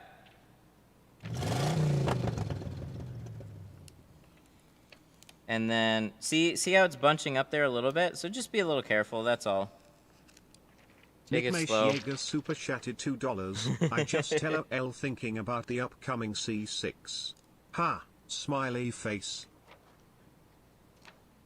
Nick with the 2.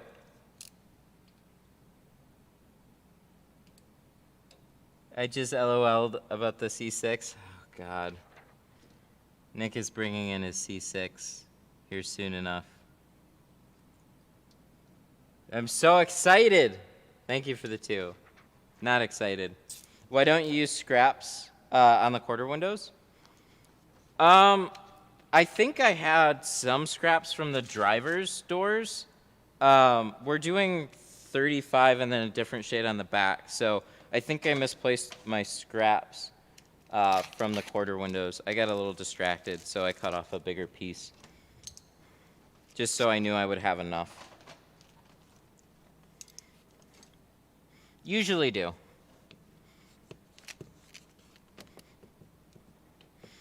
There's usually just the right amount from a back window to quarters.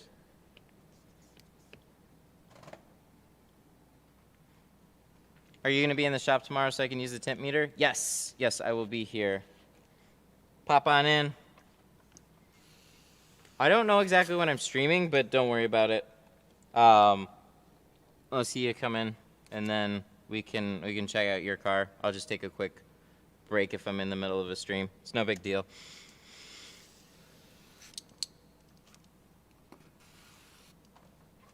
We will figure out what's on your vehicle. Spray that off. First appointment's at 10.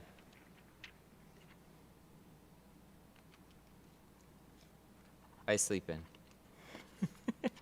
I tried for 9. It's just tough for me. I'm not a morning person at all. Never have been.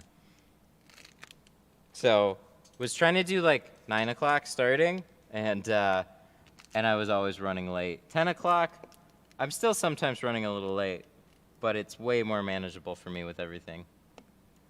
So, been shooting for 10.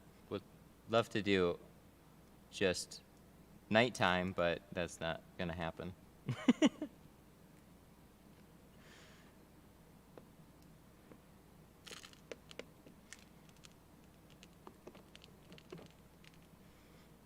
The pink turbo. Yeah, this is a good one.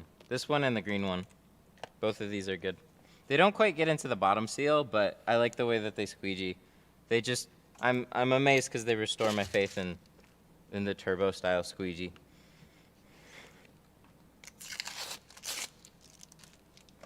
Who knew that if you have an actually good made one, that they're actually good?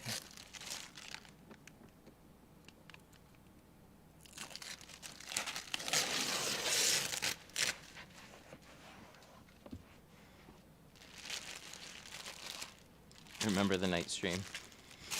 Yeah, that was a thing. Yeah, we did that like right into my birthday. That was great though. Being able to just have a car sitting there and then like it's a drop off overnight. If I could do that from home, maybe we would do that more regularly. We're just like drop offs overnight only, and then we don't have to worry about time at all. And then it's later. One day.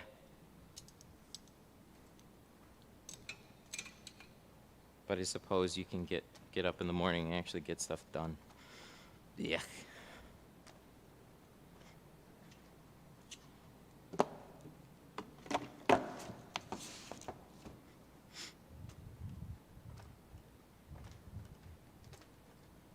All right. I gotta order some more carbon here pretty soon. We've chewed through a lot of it.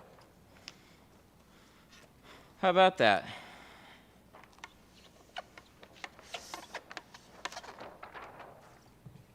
All right, so we are doing 20 on the back. We did 35 on all the sides.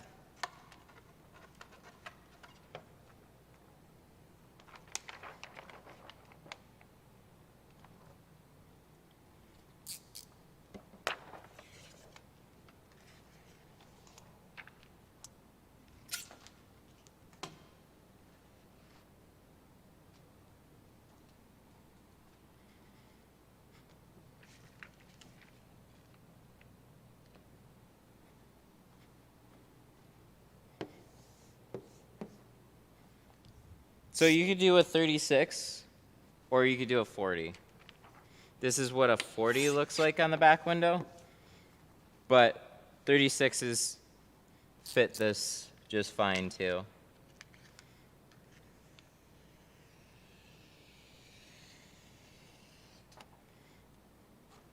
Hey, which squeegee do you like for pushing out moisture on curved windows? Orange Crush? I like the hybrid the best. Orange Crush is still a good one. They just kind of wear out in a unique way.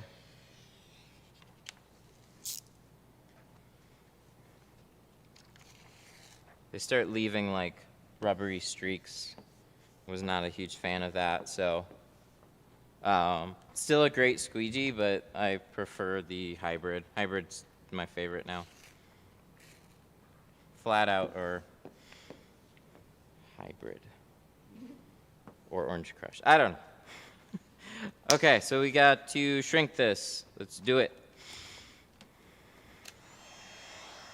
So I've done a lot of shrinking tutorials. I don't think this is going to be an outright shrinking tutorial, so just try and pay attention here. There's a lot that needs to be shrunk here for just a pretty standard back window. These are a little bit more curved, and you're going to slow down right towards the end. So the center is always going to be kind of the easiest, the first quarter, and then it starts getting slower and slower. So keep your heat gun at an angle, keep everything kind of directed down. We put in our H pattern here, and then we're just going to try and get this as even as we can. And we'll kind of just seeing what the film is going to want to do on this one.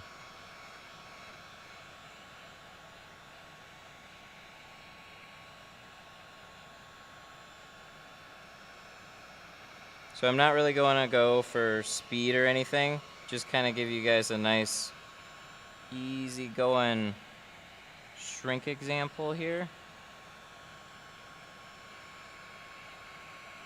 So what I'm looking for is these just starting to kind of like gently lay evenly sideways. And then when it does that, you can just press it down, and you're kind of looking for the next point where it starts looking like it's all bunched up. And then I'm not shrinking up here, I'm shrinking down at that bunched up area.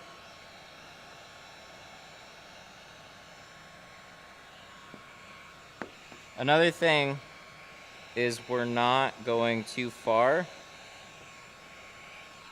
over this way. So I'm not shrinking too much here because that's going to cause a lot of tension in the center.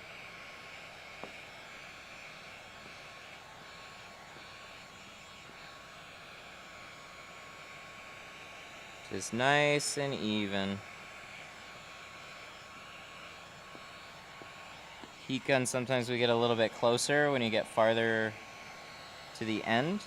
Give it that extra blast of heat because it really needs it to lay down. And then you get it to that point where it's like, it's on the verge of almost burning. It's like melting a lot. And then that's when I will press it down right in that sweet spot. Give it a lot of heat and knock it down.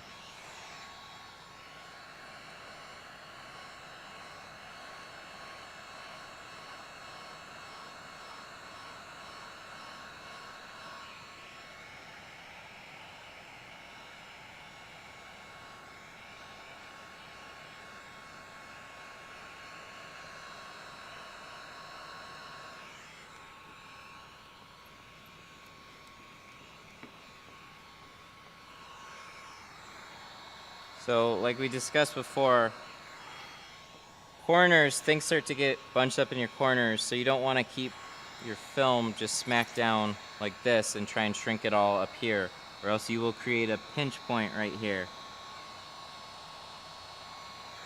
So I picked it up, I'm letting it float, and I'm just gonna kind of shrink this whole section up here and kind of like, see this little swoop here? See how it's angled here? It means it wants to kind of go out this way.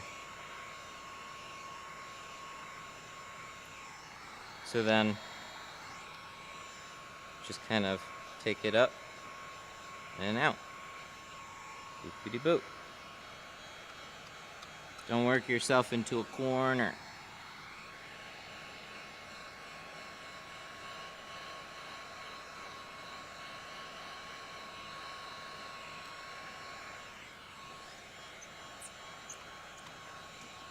Your lighting helps a lot. That's great. Glad to hear it, because I put a lot of effort into that. So you need like this, you need this balance between like soft lighting that kind of shows everything, and then having those like these harsher lines in some spots helps make things look a little bit more defined too. Just figuring out a nice balance between the two. If it was all hexagons, it'd be a mess.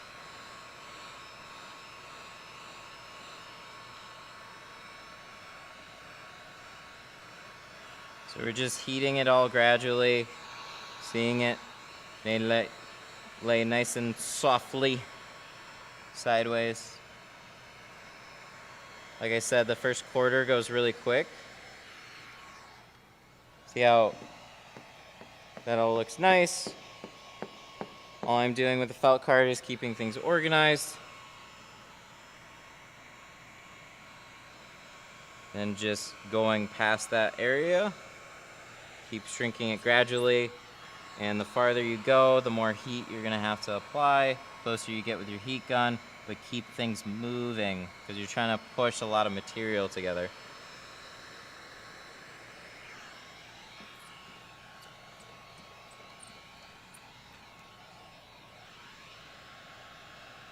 So one little trick too is that you can kind of snap the bottom. So it's all about keeping it even. So when you're doing this, you're heating up the top a lot. But if you can get that bottom to kind of balloon up and curl, you're throwing a lot of heat under there and you're getting it to shrink a lot more evenly. So for tougher windows,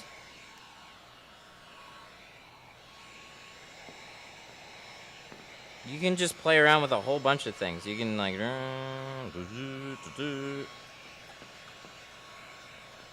any number of which ways until you get that film laying down. And then right at the very edge, give it that blast of heat. Get it to where it's gonna almost melt. Slam it down.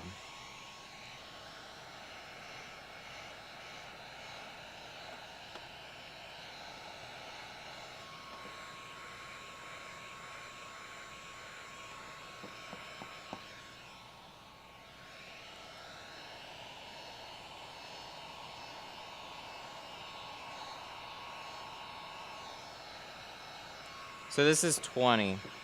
We're doing 20 on the back, and then 35 on all the sides. A little bit different than normal, but it's gonna look good. Do you have to lift it back up and shrink it down again? No. No, I don't really, it might make things, so okay.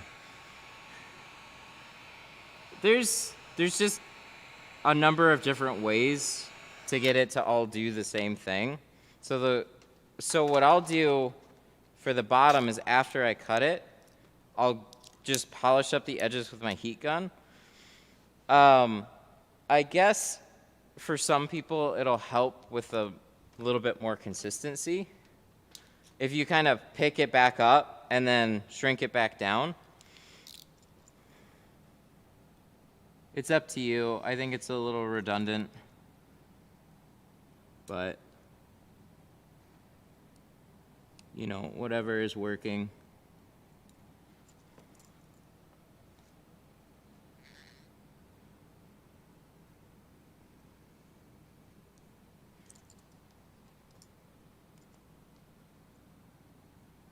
So then we're gonna cut it out. So when you cut it out, it's kind of what I mean. It looks a little wavy in these areas right now. So I'll pull the glass aid and then shrink just those areas, but I don't have to like pick it back up and lay it back down, if that makes sense.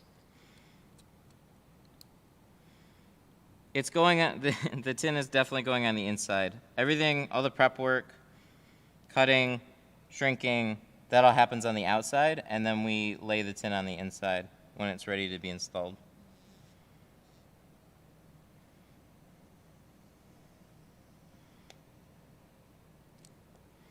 I get lots of comments that go, I can't believe you did that on the outside. It goes on the inside. It's like, yeah, somebody only got halfway through a video. But it's a very common question from clients, for sure. Wanted to ask, what's your technique to not get creases on the side windows when two-staging?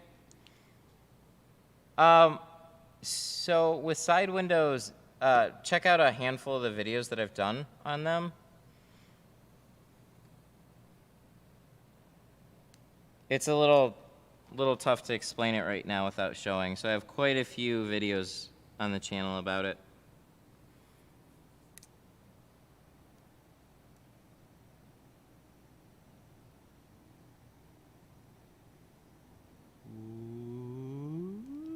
There we go.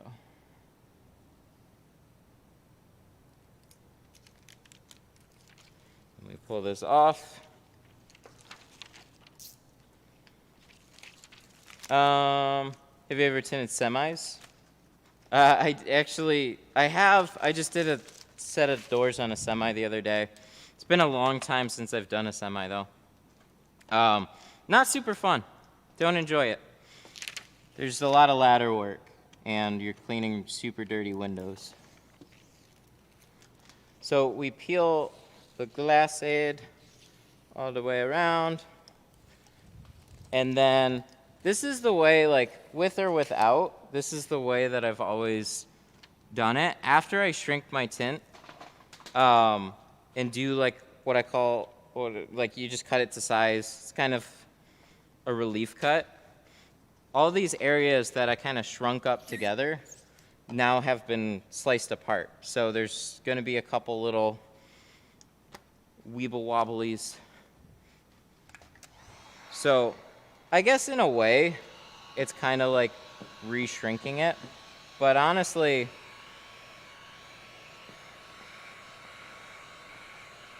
I don't even have to pick it back up. I just take a heat gun and then if it got picked back up, that's one thing. But I'll just take a heat gun, get that really close to the edge. So like this area, right? Just get that heat gun real close, and you're just locking that edge down.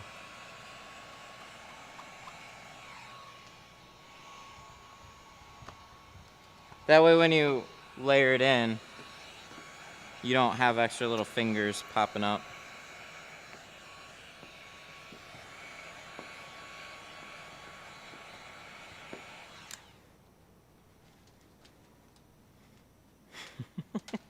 For not being a morning person, you do love that coffee?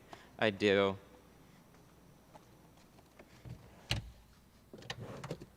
It's not about the caffeine. It's purely I enjoy coffee.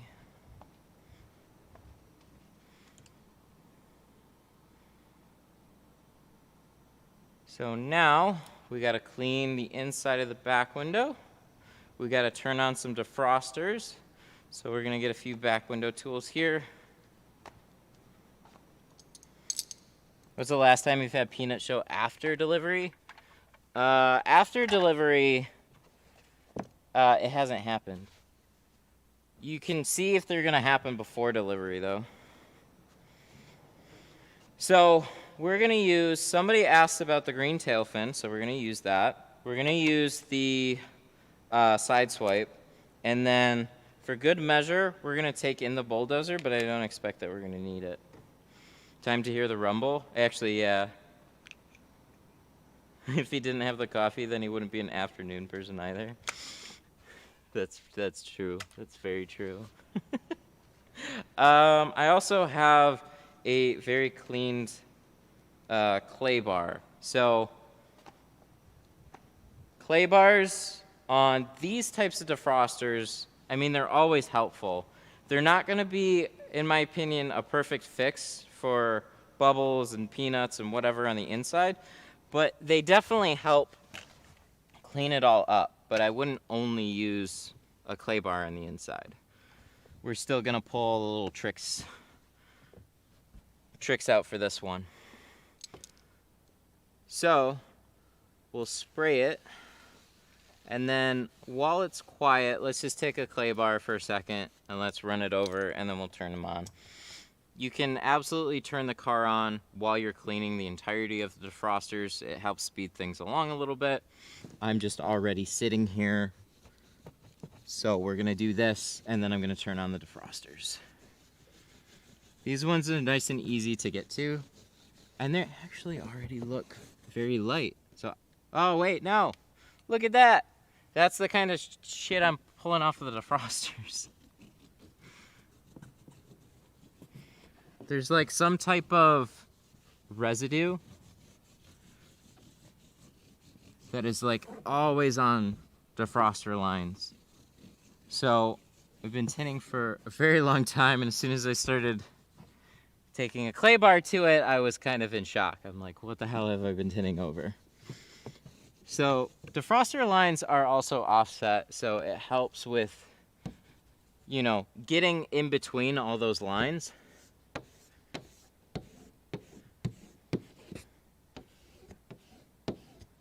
And trying to pull all the little speckles out of all the little cracks and stuff. Because when you take a scrub pad, when you take a squeegee, you can still not get everything. But it's really about that last like little percentage there. Just doing that much more to make the back glass look good. Okay, so for these defrosters, turn the car on. Listen to the rumble. This is not your chance to go joyriding. We still respect the vehicle. Turn the defrosters, rear defrosters on, and as you're cleaning it, they get hot. I have, I don't know, like probably 3 videos on this topic. But I can't say this enough. When the defrosters get hot, it'll help everything lock down really quick, and you're not gonna have the little air pocket issue that a thicker defroster is gonna cause. Don't do it after the fact, do it before. So if I forget to turn my defrosters on and then I put the tint on, turning the defrosters on will, for whatever reason, generally make the situation worse. I think that it has something to do with maybe the glass expanding, or just everything heating up and allowing like steam or something. I don't know. It makes it worse. So, defrosters on. Takes us about 30 seconds to a minute to clean. Perfect time to clean it. Spray it. And then grab your film and throw it in here. And we didn't have to do any type of sanding, backblading. Those things would, I don't know, like some people do it, they work. It's great. This is also another way to do it, and it works.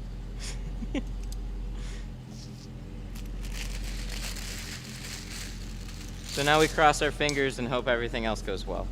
That we've cleaned enough, we don't touch anything, we spray it off, we get yelled at for touching the paint with soapy water. Kidding. Ta-da! And then we have this nice little cutout here for our neck. Makes this back window just that much easier. How can you get decent tint as a DIYer? Actually, a lot of ways. There's a lot of companies that are selling their films online now.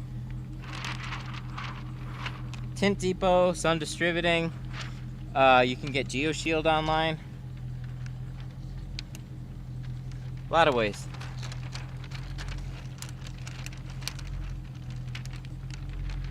How much for this one?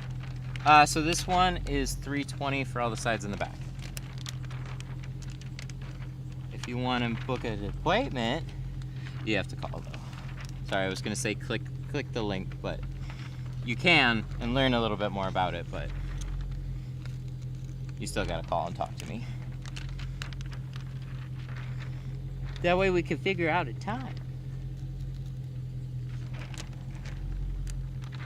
But you're probably in another state anyways. That rumble sounds good.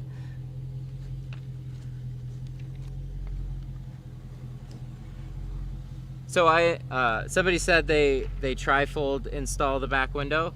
Hey, that's cool. Whatever is easiest for you. I still do it this way because it's easiest for me. I have not mastered reverse rolling for back windows. The tri-fold way, it's just like the way that I learned how to do this is this way, and this is the easiest way for me to do it. It's kind of hard to explain how to pick up tint like that. You gotta waste some film. It's gonna take a fair amount of tries, but I still like it because it's very quick. I don't have to do a lot. I just clean the inside, clean the outside, or peel the outside, spray it, and then I'm boom. Can I clay bar the windows just to regularly clean them? Yeah, clay barring, like, look at it, like clay bars are used for paint.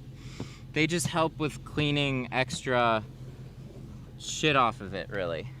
So when you do it once on the defrosters, I don't know if it's gonna be as dramatic the next time you do it. Plus you still have to use like a glass cleaner and a towel and wipe it off afterwards. But it's like clay bars are great for like paint and tree sap and stuff like that. So there are lots of glass clay bars. I have one called Glass Aid that I am very fond of. It's a little bit harder, so even on hot days it holds together, which means in the wintertime it is a little bit of a rock. But hey, it is what it is. So when I'm squeegeeing this out too, I'm also going sideways over the defrosters. I'm not just chaotically going everywhere. I'm being very intentional about running my air through the lines. And then hopefully, if everything went right. Oh yeah, I'm really sorry. We didn't need to use this on this back window, but just because somebody asked, if I were to use this on the back window, imagine there's a handful of bubbles, you can't really see them anyways. What you do is take this, and it's squishy and like bendy, and it has this really nice edge on it, so it twists to fit that back window. So you hold it like a side swipe, and you just run it straight along there. And look at how far down the edge can go. Like, boom. Really, really good for tight areas. So I didn't actually squeegee a bunch of bubbles out with it, but that's how you use it. Just for the bottom. So now we die of asphyxiation. Whoa, no, we're okay.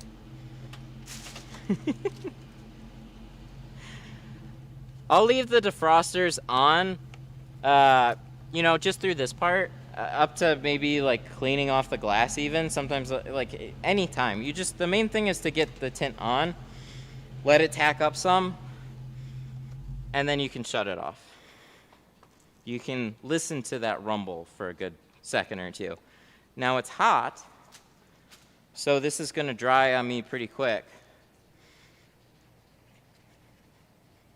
Who knows? Maybe one of these days they'll actually fix these defrosters, but they haven't for many years so far, so why would they now? But then Tesla fixed theirs, so like, hey.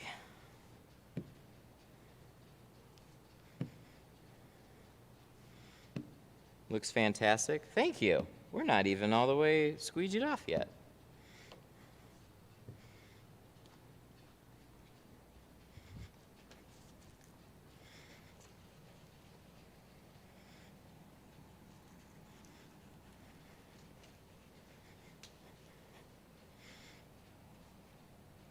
Been watching your videos for a while now, tinted about 6 cars. I appreciate your knowledge. Oh, that's great.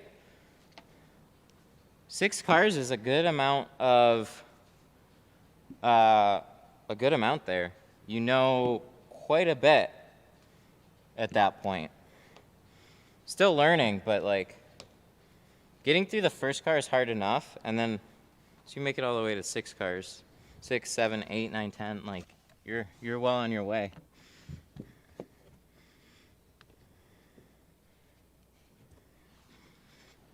Is that just a regular soapy solution to clean the windows? Yep. Yep, we're using the same thing we use to clean the windows. So, baby shampoo.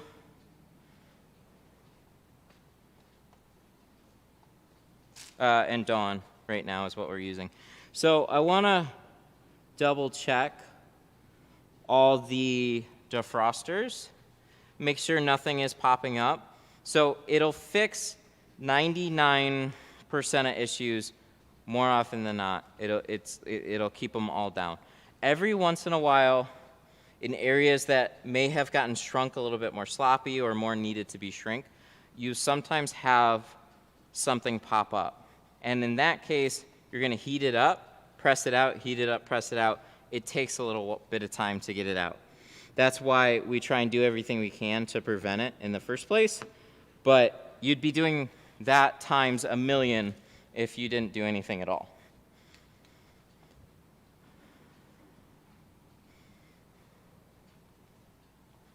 Do you use 2-piece for a large dot matrix? No, everything's always in 1 piece. I haven't needed to 2-piece anything in quite a long time. I actually never learned how to 2-piece, so it'd be kind of funny to even do it. I did it in a YouTube video.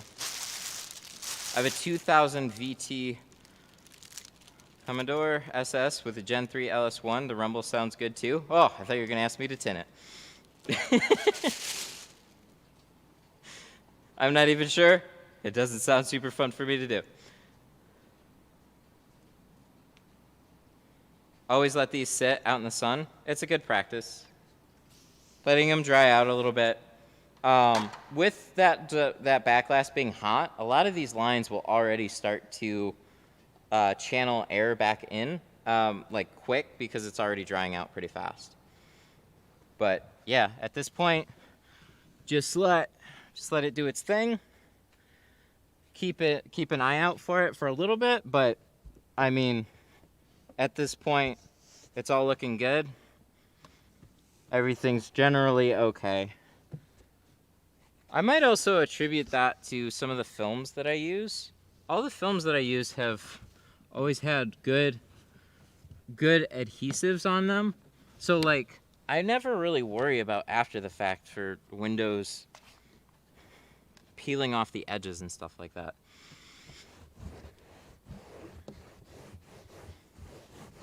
So at this point, I'm like, I don't know, I'll just do a little bit to make sure I press all the water out, but I'm, as far as everything else goes, I'm done. Just tiny little touch-ups. Wipe down, make sure everything's clean, and then we're good to go. And then, gotta put all this away. Just wanted to get it out of the car. So we have a towel. 1 second, I got a client that is dropping off. Canon. Okay, I got a client dropping off. 1 second. I will be right back. You guys can talk to yourselves for a minute, but be nice.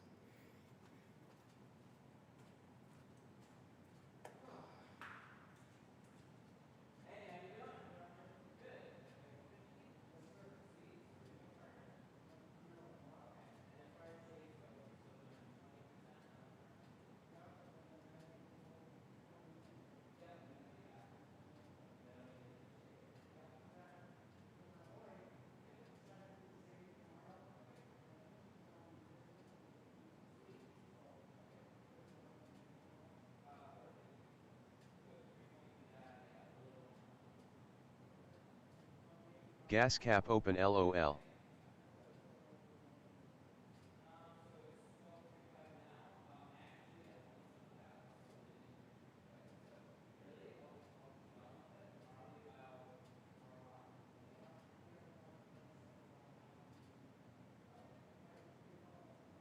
It talks? LOL.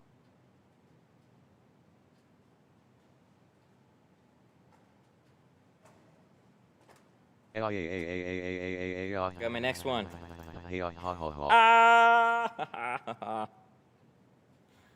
So Wibbly wobbly timey. wibbly wobbly timey wimey.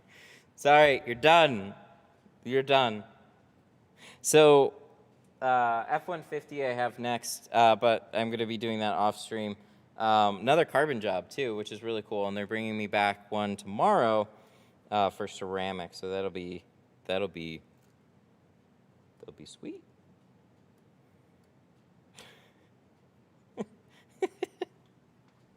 All right, that's a funny one. He's gone. Post pics of Hilo limo tint on windshields. The group would have an aneurysm at that. It's a Holden Commodore. Oh, we don't have Holden here. That's why. Why off stream? Because I gotta like actually work sometimes. It's not all fun and games. I still gotta run a business. It's a lot. It's a lot to do more than one car on stream. So I always keep it to one a day when we stream.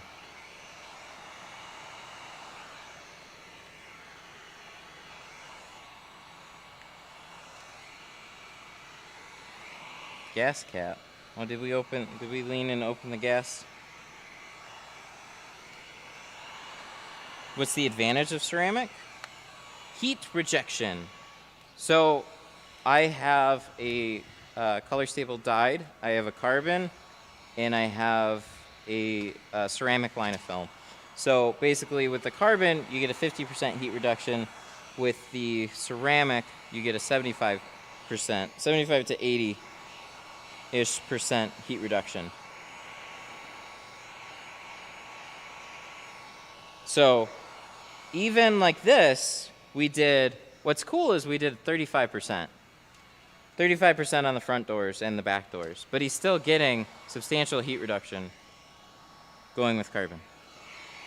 Very, very good stuff.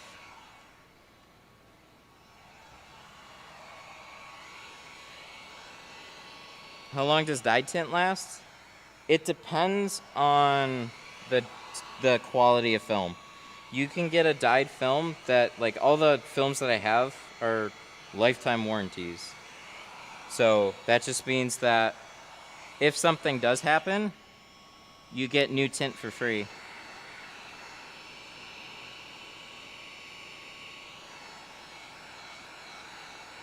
So I take on all the responsibility. So yeah, it should last forever. Or as long as you keep the vehicle. And if it doesn't, then I'm going to be on the phone with GeoShield, and we're going to figure something out here pretty quick. And I'm not going to be super happy about it. Are you tinting buildings too? No. No, I haven't wanted to get into architectural. It's a great addition to your business, but it is work. It's been cool. Patrick's channel's been getting more into architectural. There hasn't been any substantial YouTube channels on architectural tint. It's all automotive.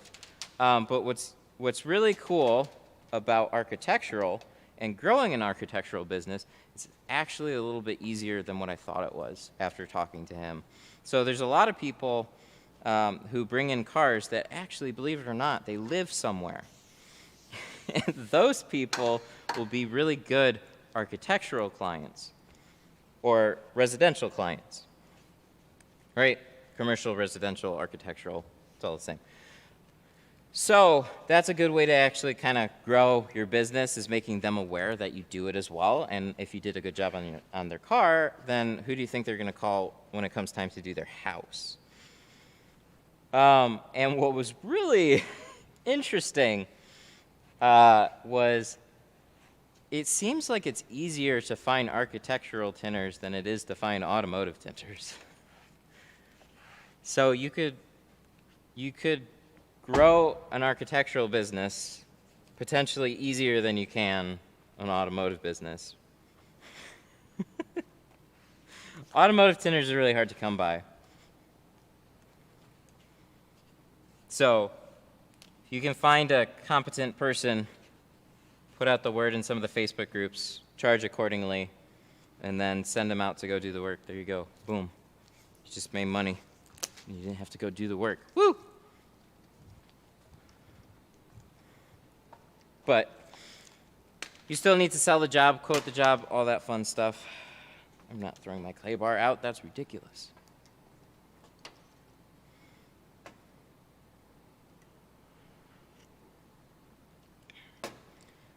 I feel like my car tint is getting bad, kind of lighter, and just allows a lot of heat. It's almost 20 years old. Oh. Well, I'd say 20 years old for window tint has probably done an amazing job. If it's 20 years old and then starting to fail, you've probably gotten all the use out of it. But 20 years ago, carbon and ceramic weren't a thing, so it definitely wasn't carbon or ceramic. So as far as heat reduction goes, it wasn't really doing a lot anyways, unless it was metallized, and then it would be doing a little bit more than nothing. Can you tell me the difference between ceramic and nano ceramic? Both are the same? Because I'm confused to add a product. It's the same. So nano ceramic, it just refers to the particle. So in order to make ceramic films, they take ceramic material, they turn them into nano-sized particles, and then they embed them in the film. So some people will say ceramic, some people will say nano ceramic. Nano ceramic makes it sound a little fancier, but it's all the same stuff.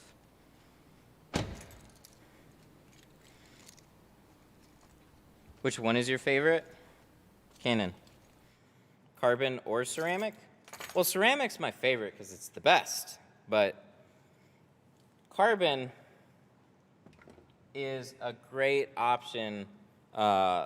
It's a good bang for your buck.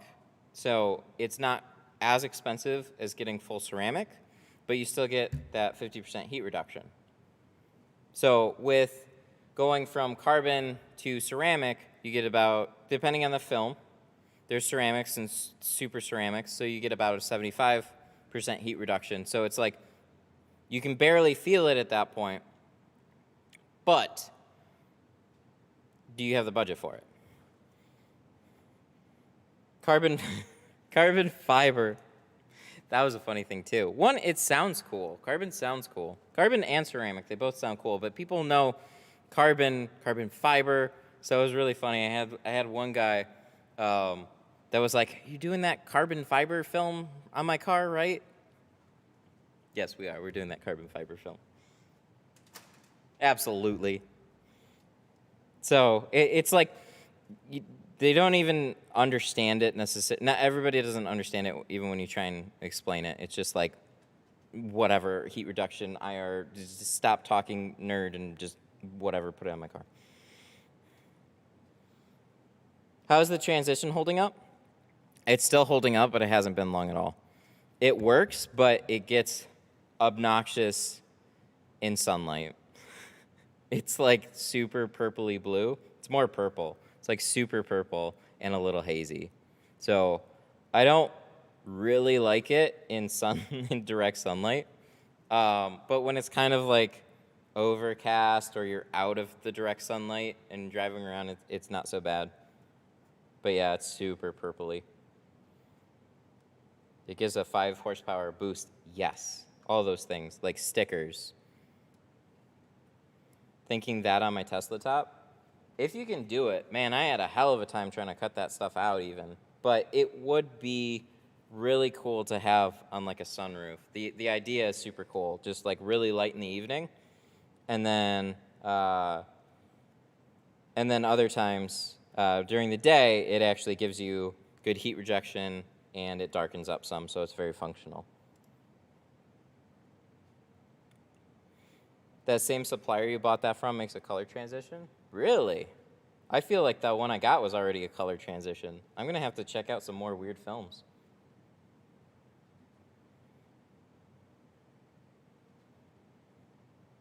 Any chance we could get a walk around in this one? Oh, did I not do that? Okay. For you, yes. We'll do it. What am I looking for? Where is... Oh, that is my window. I was like, where's my YouTube window? Okay, we'll do a quick walk around. I want to go over and grab my coffee anyways, and then we got to wrap up here. We got to shout out some super chats, and I got to get working because I have a job to do, I guess. Ew. GoPro. I can't believe I have a job to do. It's gross.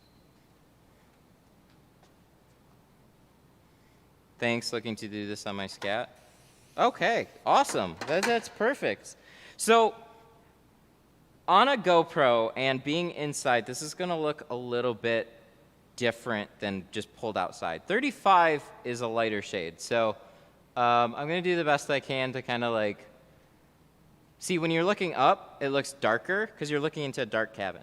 When you squat down, you can definitely see driver's seats, steering wheel, and you can see some colors too. That's the biggest difference, I think, between 35 and 20 is with 35, you start seeing more colors. 20%, it's more silhouettes. So we have overcast, cloudy lighting in here, makes it look a little bit darker than it is. But we have 20 on this back window, so you're not going to be able to see in very much. And then we have 35 on all the sides. So I like the look of 20%, but I really like what he did on this. It looks really good. It's just a little different to have 35 on all the sides, but he wanted it to look even. So that's why he's like, I don't want to quite go 20. Let's do 35 on everything. So that's what it looks like. Oh, my God. Needed that. Canon. Do squats. Man, I'm jumping in and out of back seats. Tiring enough. Need to actually just run around my shop more. Get some cardio. Too light for me. I only do 5%. Only 5 on everything, including the windshield. In Texas, you can only have clear tint on the windshield. What percent? Oh, so state of Michigan allows you anything with a doctor's note. You can go as dark as you want in the back. But if you don't have a doctor's note, nothing but the top 4 inches of the front doors and the windshield. That's the state law here. But that doctor's note makes everything better. You are very welcome. I think everybody that has 35 eventually wishes they went darker. This guy, yeah, it's definitely possible. This guy is he's said he's decking out the inside, so he's getting a whole new interior for it. And he's like, I kind of want people to be able to see it too. So it's like, I want it tinted, but I want to show it off too. So I think he's actually going to be really happy with this. Not a lot of people go to revamp their whole interior. If you get it like, certain personalities really enjoy just a nice lighter look. All right, so with that, we're going to shout out some super chats. So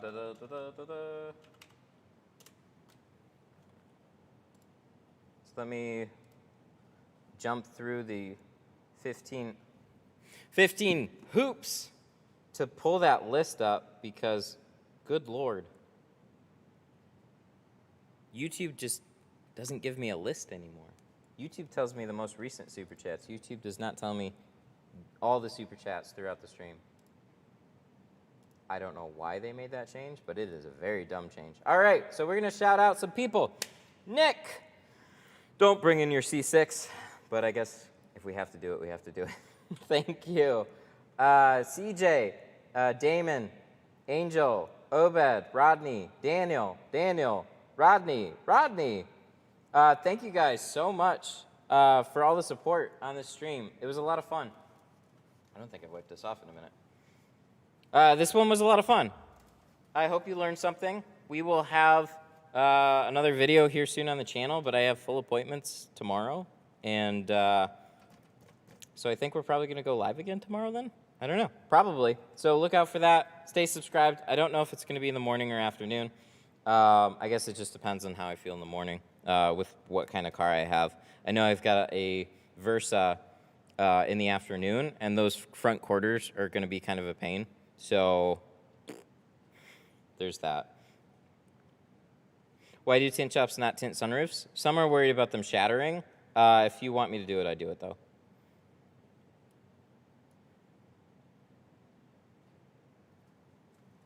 He's going to have full custom. Whoa! Dang.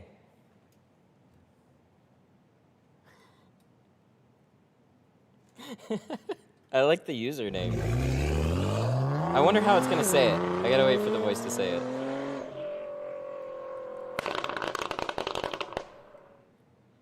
Nemu super chatted $10. Nemu. Love the channel. I was I've been gonna say following your Nemu. channel for years.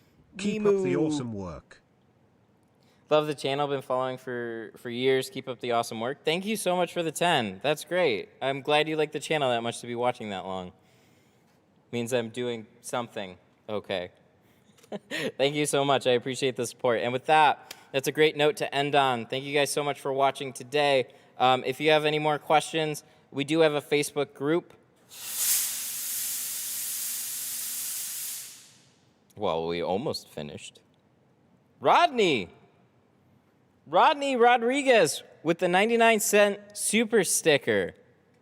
Looks like super stickers are a way around getting the fog machines to go off for this stream. I didn't even know that. Thank you. That's awesome. Thank you for the bunch of them today. Where's the voice? Rodney Rodriguez super chatted 99 cents. Thank you.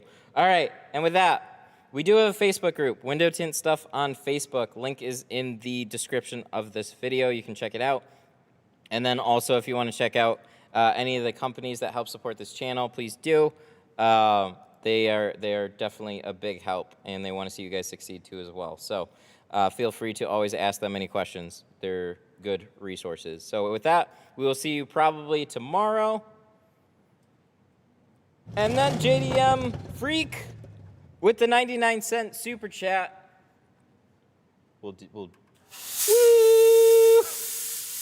JDM Freak super chatted 99 cents. All right, that's it. I gotta go work.